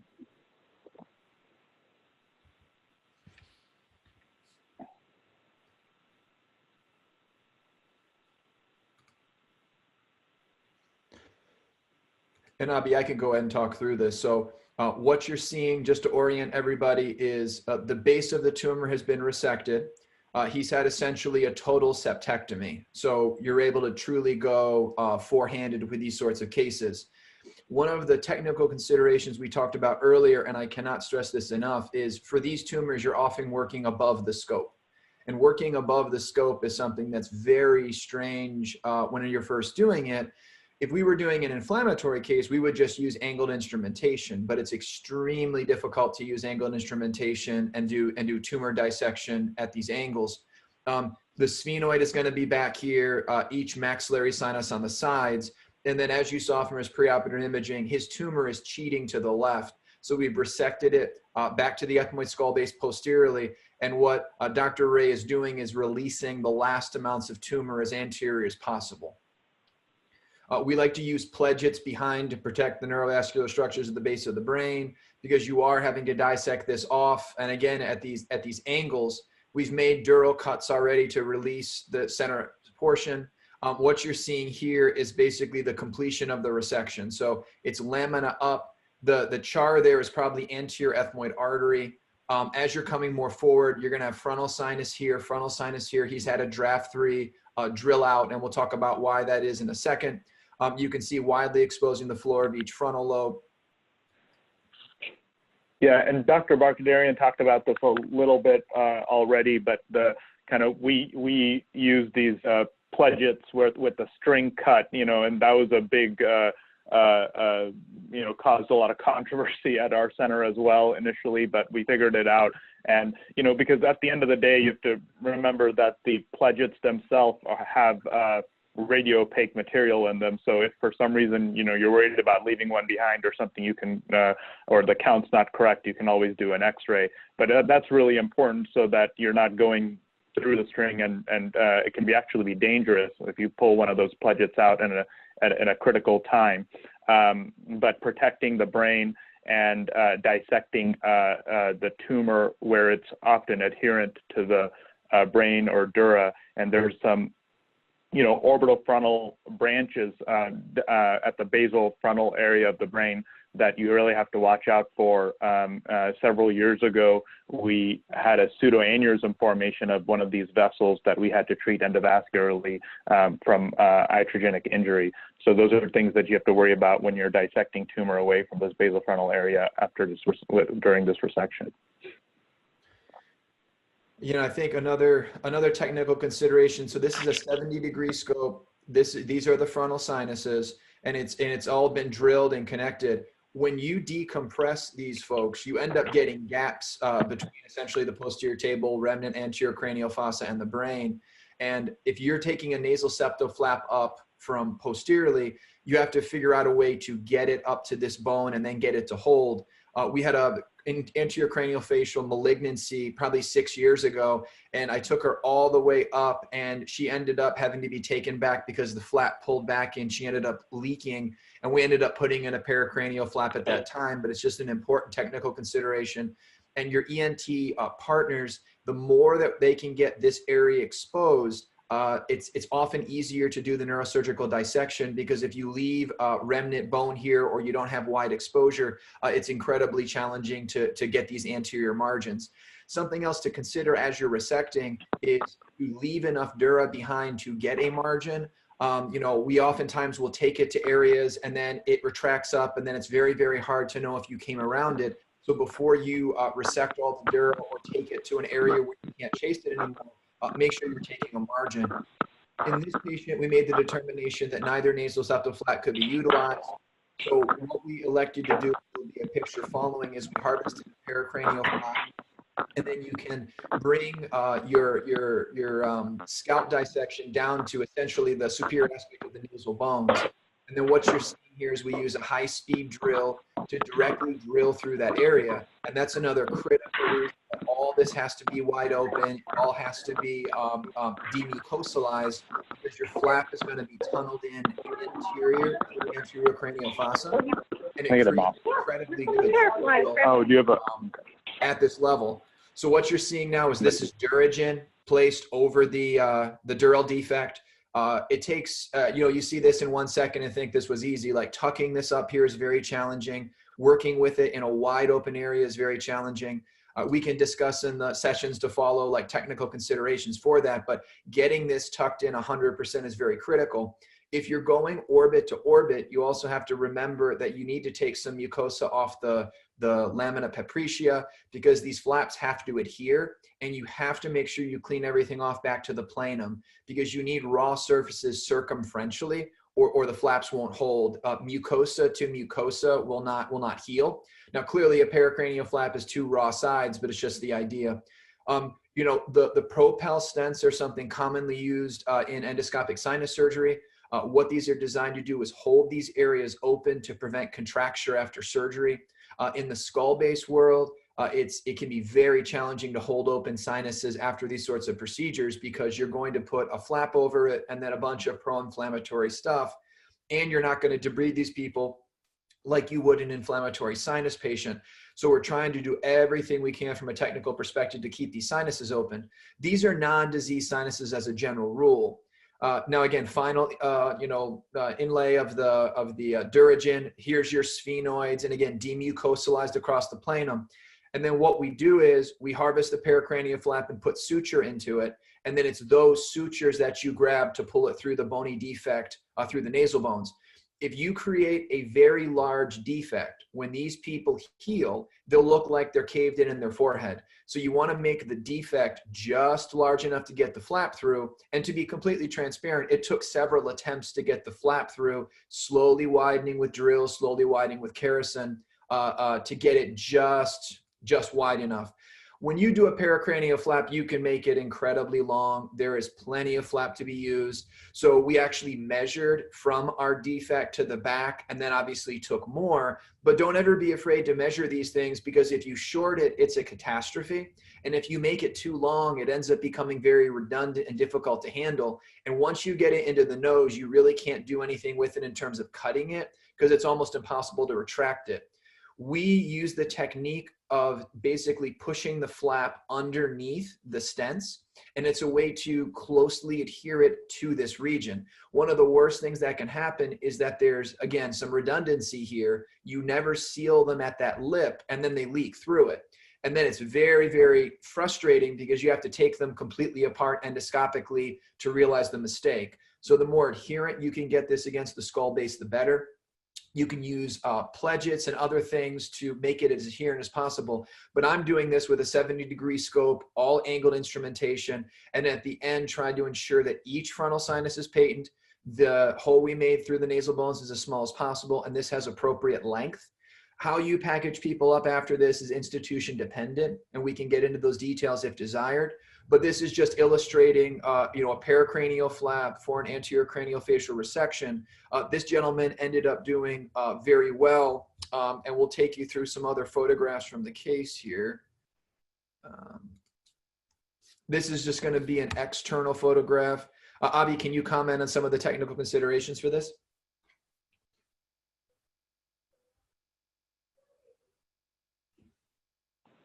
Yeah, sorry, I was muted there for a second. Yeah, so I think, a couple things you have to think about when doing pericranial flaps and using this kind of nasion or T incision to get the pericranial flap down is actually something that's not completely intuitive. Is actually infection. So you are going from a basically contaminated environment, and the last thing you want to deal with is a wound cranial infection. So I think that's something you just have to consider, and separating instruments from the pericranial flap portion, or even doing it in a stage fashion or something like that. So that's just something you have to consider for sure. And then when doing this, obviously the neurosurgical community is very familiar with these types of flaps. The team at UNC did publish literature on doing this endoscopically. It's just trying to save people incision length, but it's time consuming. So as a general rule, as you all know, this is happening after 6 to 8 hours of surgery, sometimes more. And I think getting it up, getting it appropriate, and just being efficient, if that is possible, is the best way to go. And you can see here just the stitches at the outside. And then, another difficulty is when you do this, you need to pin people for image guidance. You can't use probes on the forehead because obviously that's all going to be altered. Generally speaking, by the time you get to the portion of the case where you're worried about this, image guidance becomes less critical. But if you're going in and out, you're sending margins, you're kind of trying to get things facilitated, just keep in mind there are other considerations when you start moving around the forehead, specifically in regard to image guidance these days. So he had adjuvant proton therapy following the resection. And then this is his 1 year follow-up MRI. Having, people as open as this, he was able to let me debride him. He was excellent at irrigations. Because of the post-operative radiation, he does have long-term issues with crusting. On the neurosurgical side, that's not going to be a terribly large consideration, but on the ENT side, there's a number of considerations that you can do. He also cannot smell because everything was sacked during his tumor resection. He did not smell going into it, so it was less of a transition for him. But again, another very important technical consideration. And thank goodness his frontal sinuses are patent. They're not completely perfect on imaging, but he is draining, and we are watching him. And perhaps in the sake of time, we could jump to one of your cases, Garni, and then see if we have time to come back. Yeah, there were a couple of anatomical things I wanted to demonstrate. So if maybe I can just show two cases that I think have really relevant anatomy that we've already discussed a bit, and then we can go back to sinonasal pathology. Would that be okay? I think 2 to finish it out would be perfect. Okay, can you stop sharing, and then I'll share my slides. Absolutely. I will say while you're doing that, doing the endoscopic harvesting of a pericranial flap is really time consuming. I've had to do a couple recently, and it probably is 4 times slower than doing it with a typical bicoronal incision. So that's a very, very good point. Okay, I'm going to start off with this case. Let's start with this case here, and then I'll show a craniopharyngioma as well. So this is a tuberculum cell meningioma with optic canal invasion. And so here you see the anatomy here. This patient was having a 2-month history of progressive left eye vision loss. OD was 2060, OS was 2025. She had thinned retinal nerve fiber layer and retinal ganglion cell layer on optical coherence tomography. So there was already some optic atrophy, but she certainly had further vision to lose. And so we opted on surgical resection.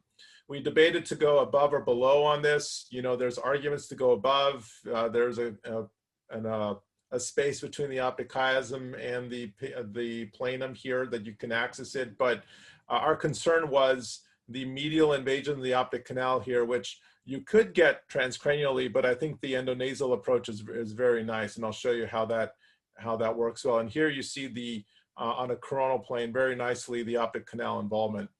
The other thing is there's some hyperostosis here, which you can drill transcranially, but it's much easier to drill endonasally, and it also kills the blood supply up front. So I think an endonasal approach is the best approach for this. This is just a publication we have that's in press right now that demonstrates our logic behind transcranial versus endonasal for tuberculum cell meningiomas. And when there is medial optical canal invasion, not lateral, but medial, then an endonasal approach is tended to be preferred. Other things that we look at are the angle of invasion. So if it's more than 135 degrees, an endonasal approach is favored. And also if there's more tumor below the planum, then an endonasal approach is favored.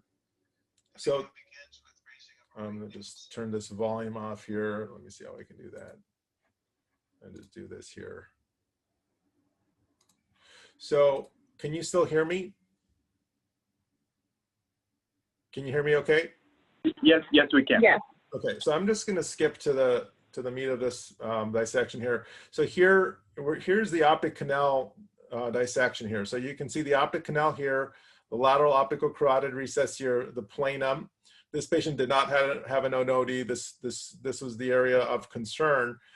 Here's the meningioma origin site here. So here's that partial eye incision here.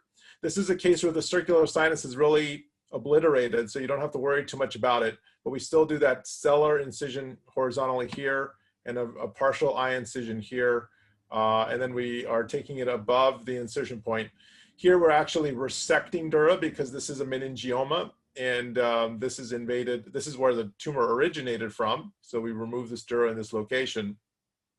And then we use various techniques to thin out the dura. So initially further exposing until you can finally find the junction between the brain and the tumor. And then we debulk. This was a relatively soft tumor, so suction was working well. Here we're starting to see the interface between the subarachnoid planes here. Here's the optic nerve on the right side of the patient. And you're going to see the arachnoid and the suprasellar arachnoid in that location, suprasellar cistern. Here we're just cutting the dura more anteriorly to get towards the planum. And we're working from the non-invaded side to the invaded side, just because we have a better plane on this side. So we're debulking this tumor on the ipsilateral side. You're already starting to see these small perforators coming off here. We use a combination of blunt and sharp dissection. So in areas where there are bands, we use sharp dissection. The floor is very easy to take off. There's really very little adhesions down low. So here's the diaphragm cella right here, and we're able to remove this tumor here. We have a long endonasal ultrasonic aspirator, which is very helpful to get in and debulk this tumor further and just further thin it down. So now I'm just going to jump to the area of optic canal invasion. So now that we've thinned the tumor down pretty significantly, you can see a lot of the supracellular structures here. Now you're starting to see the left optic nerve coming into play. This is the last part of the tumor that we're going to go after here. So this is that part of the tumor that has invasion. And this is where we make that incision along the optic nerve dura. And so you know you can do that safely because there's tumor invading the canal. And so you can insert a arachnoid blade or a sharp knife. And this is just what we call skull-based scissors that allow us to get an angled cut in that location here. And then you can see very nicely how you can clear the optic canal with invasion of tumor in this location here. So you can see just taking down the origin. Once we've completely cleared the canal, we then just cauterize the remainder of the dura. You get basically a Simpson grade 2 type of resection with this type of approach. Very hard to get a Simpson 1 or Simpson 0 with the skull-based tumors. And then this allows for a nice resection. We actually did place papaver soaked gel foam, and then we used fat graft, collagen sponge, bone graft. This is just nasal septal bone that we harvested on the way in. Here's a nasal septal flap, and I do want to point out, I think that, I forget if it was Kenny or Abby that mentioned it, but the flap was taken from the side. So you go from the side up rather than from the floor, because there's a big claval recess here and it'll shorten our graft. So we go from the side up, and then you have a nice closure of the defect. And you want to make sure that there is no mucosa along the bone, because otherwise you'll get a mucocele in that location. We love fat. We tend to place more fat than others, and we use some fat to bolster our reconstruction. And then this is just glue. An additional layer of collagen to protect us from the mirror cell that we're going to place. And then this is just a mirror cell gauze that actually has the straws in it. And you take the straw, you put the scope through it, and you can just go exactly to where you want to go. And it gives you a good placement of the packing. So here you can see the mirror cell is going the right trajectory. It's putting a gentle pressure on the nasal septal flap. The fat in the way is actually preventing us from strangulating the flap. You can see the bone graft and then the intradural fat that we had placed as well. And here's the post-op day 1 non-subtracted images where you can see the fat graft and its defect. And these are the subtracted images where the fat graft is absent. You can see the flap and a good tumor resection. And this patient did very well without any obvious residual and no recurrence so far. So I think this just shows a nice example of how we can get to the medial optic canal. Now, going to a different case, again, similar location, is this case here. Where is it?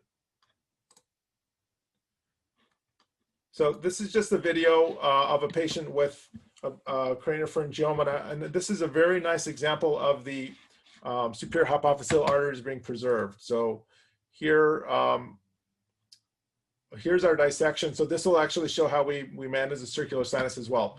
So we come above, here's that eye incision from above. You can see the circular sinus here. We made the incision below, and I'm just gonna go back to show this again. We make an incision above the circular sinus. There's the circular sinus, very robust. We make an incision below the circular sinus, and then we take cautery and we just cauterize above and below it. And now you can see it's completely cauterized, and then you cut it. And this allows for this bookend opening. You can see how the dura flaps out very nicely. And with dissection, you know, that's plenty. You don't have to worry too much about dural involvement in that area. And then here we enter into the cavern, the craniopharyngioma. You debulk it initially just to get some room. And then in this case, the patient had preserved pituitary gland function. So we wanted to preserve the infundibulum. So this is actually a retroinfundibular tumor. If you read Dr. Preverdello's paper on this, it shows that there's 4 types. This is a retroinfundibular type. And the infundibulum is towards the right here. But what I'm trying to show here is the relationship between the optic chiasm, the optic tract going back, and the superior hypophyseal artery. This is a key structure here. And I'm going to go back just to reiterate this point. Initially, this tumor is going to be stuck to that artery. You see that artery is stuck right there. You have to spend a lot of time dissecting, and sometimes it'll be very adherent to this vessel, and you may have to leave a little bit of tumor behind there. Once you can separate this working above and below this artery, then it kind of frees you up, and everything else is easy after that. So the key part of this dissection is freeing up this vessel. And you can see how we keep all the branches there. Here's a branch coming off the carotid. There's that tiny branch going up to the optic nerve there, as Dr. Ray had mentioned, is a trifurcation. Again, I'm going to show this just to kind of reiterate the point. So here's that branch going to the infundibulum, but there's a tiny branch going up. So you can imagine if we cut this infundibular branch, it'll put all that traction on that optic nerve branch, and that could result in vision loss. So we don't do that. We keep this intact the whole way down, and it preserves, I think it preserves the vascular supply to the optic chiasm. And once you do that, then the rest of the operation is much simpler. These things tend to retract superiorly, and then you just work beneath the superior hypophyseal arteries there. Obviously very cognizant of its location. And then once we're done, you can see you preserve the infundibulum. This is actually an angled endoscope. You can now see the basilar artery, superior cerebellar, posterior cerebral artery, and its perforators. And then we take that remainder of this tumor, which originated right here, take it off of the infundibulum with sharp dissection, and you can preserve gland function. And then here's just a visualization of the membrane of Lilliquist, as well as the optic tracts, and then we just do our reconstruction. And the reconstruction for this is very similar. We use collagen sponge bone and then nasal septal flap, and it comes together well. And I think those two cases just really nicely show the suprasellar anatomy, the microvascular anatomy of that location. And this patient did have good preserved function. Both gland function and her vision remain normal. So are there any questions about that technique at all? We can address those, and then maybe we can go back to a sinonasal anatomy. Oh, I see there's a question in the chat. So what types of scopes are being used? So typically we use a 0-degree scope in the beginning. And then when we're working up, when we're working along the tuberculum sella, we typically use a 30-degree endoscope. I like the 30-degree endoscope because it's a gentle angulation. It doesn't disorient you too much. You still see the straight line view and the inferior part of your view here. But then you can get good manipulation above, and you work above the endoscope. So both instruments are above the scope, and the scope stays down low. You can use the 45-degree. We also have a 90-degree scope. It gets very disorienting as you work with the deeper angled scopes. So the gentler angle, I think, is very nice.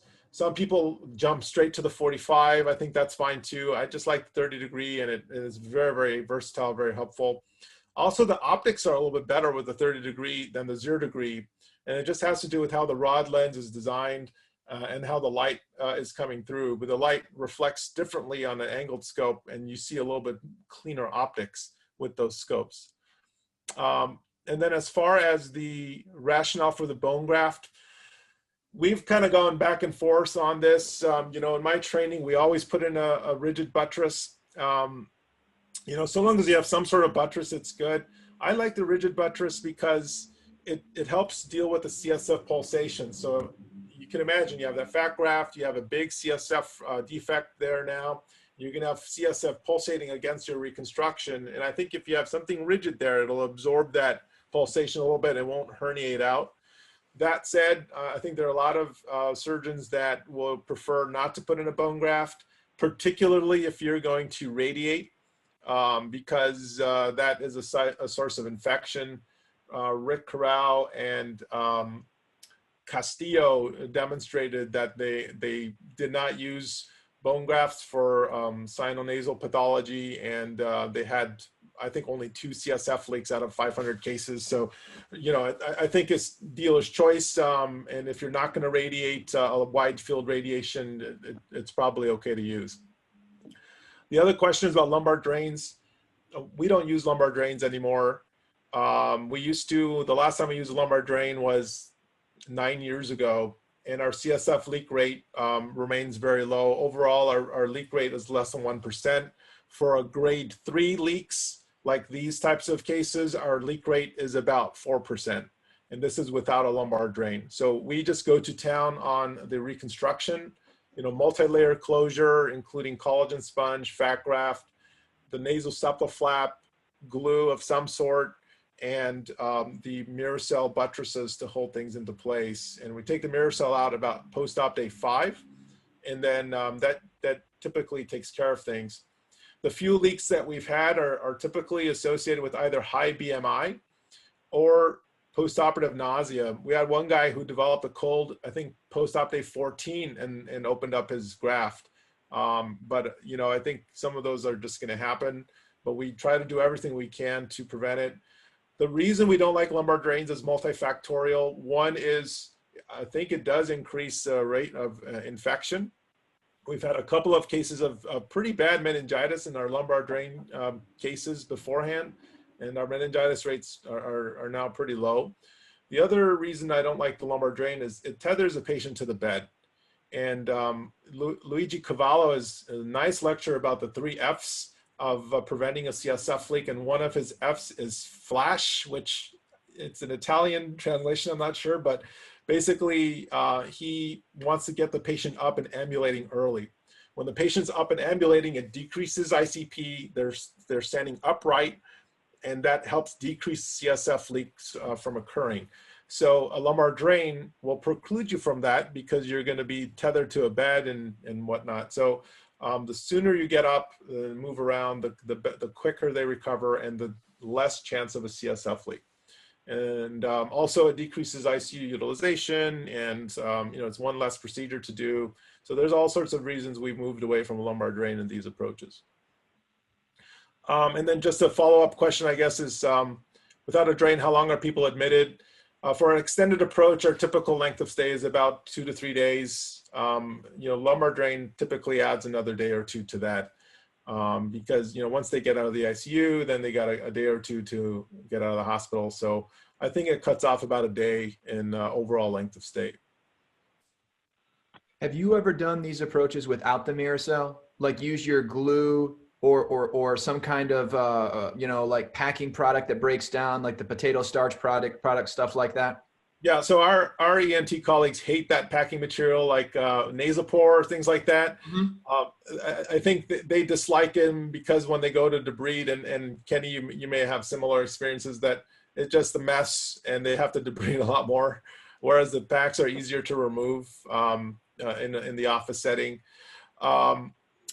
We have used this reconstruction without the packs, especially earlier on. We were doing that. And in a thin patient without obstructive sleep apnea with a pretty robust reconstruction, I think you can do that. But we tend to pack our patients with these larger defects. And I'll tell you, maybe it's more to treat the surgeon than to treat the patient, but I can sleep better at night knowing that there's a pack in there for 5 days. And it lets the flap really adhere nicely to the bone. And the physiology of the flap is after about post-op day 3 or 4, you're already getting fibroblasts deposition, and that really helps with that. So you just want to get them through that first 2 or 3 days where it's a little bit more vulnerable to some of the elements. But yeah, that's our typical approach. I think that you bring up a number of excellent points that, depending on who's doing the reconstruction, will feel different ways about it. I think that when I was a resident, we used a lot of Miracells in Pittsburgh, a lot of those pulls in clinic. And the results were amazing because you're exactly right. It cuts down on crusting unbelievably. It allows for you to have a lot of control over where the pressure is. At North Carolina, used a lot more like tissue sealants, Nasopore, like products like that. I agree completely that from a ENT perspective, your desire to debride people dictates a lot of what you put into them. For transcellular work, pituitary work, not supracellular, I don't think you need very much to keep these people together. When you start getting large flow CSF leaks, so again, craniopharyngeal surgery, anterior craniofacial resections, then you really have to think long and hard.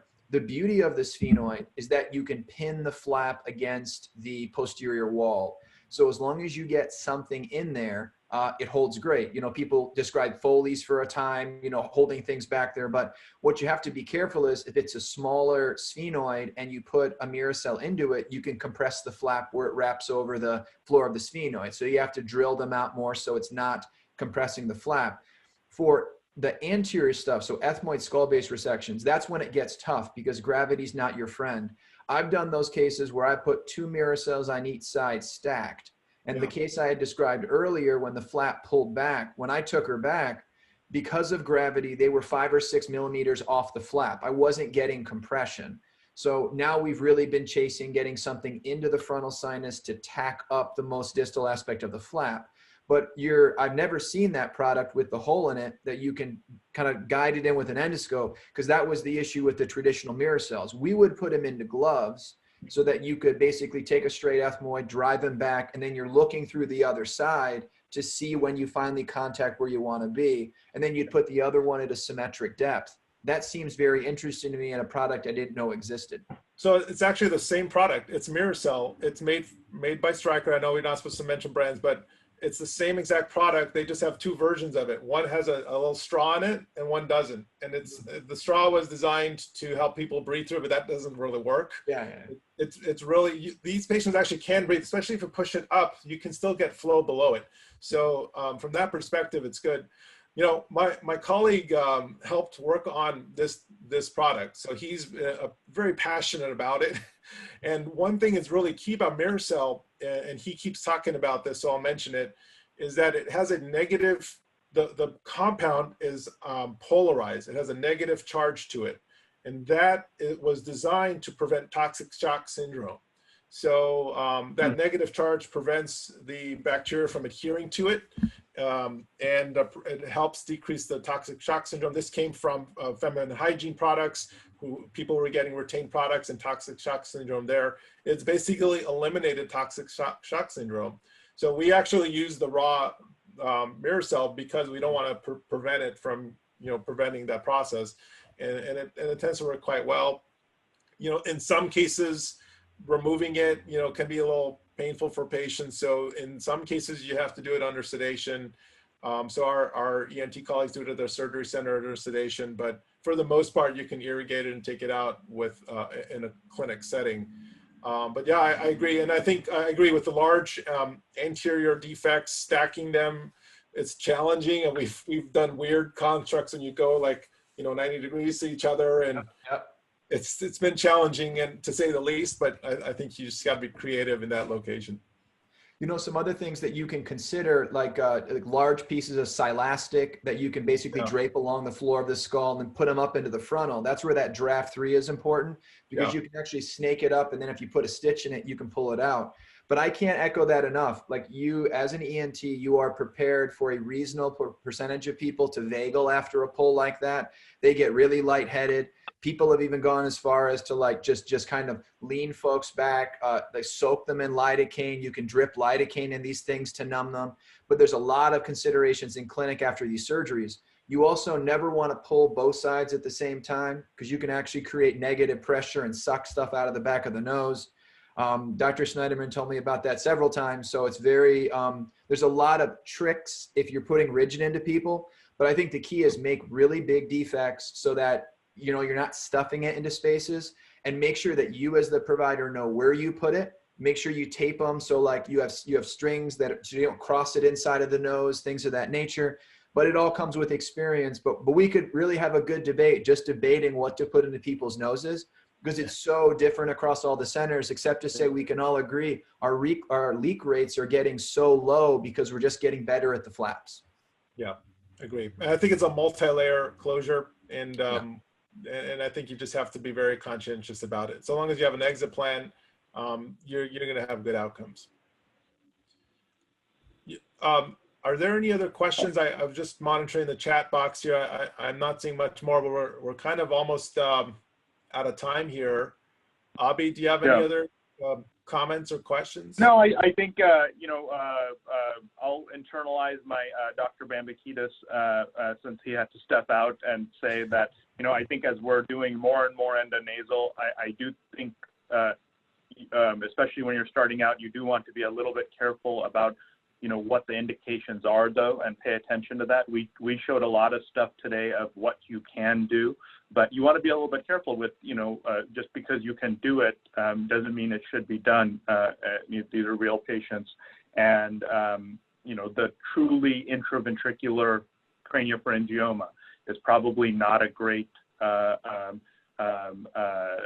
endonasal case, and maybe the classic old transcallosal approach, which is still a great surgery, should be done, or more of a lateral skull-based pathology, meningioma, lateral planum meningioma, where you may be putting the orbit at risk, should be done through a small supraorbital craniotomy and things like that. So I just want, our listeners to be cognizant of that. But I think this was a really, really good talk. And thank you so much, Dr. Barkadarian and Dr. Rodriguez. It was an honor to moderate this, and I've learned a lot from you guys. And I think we'll end here. Thank you. Thank you for inviting me. I appreciate it. And I too have learned a tremendous amount from being here. Thank you so much. Thank you. It was a pleasure, guys. Take care. All right.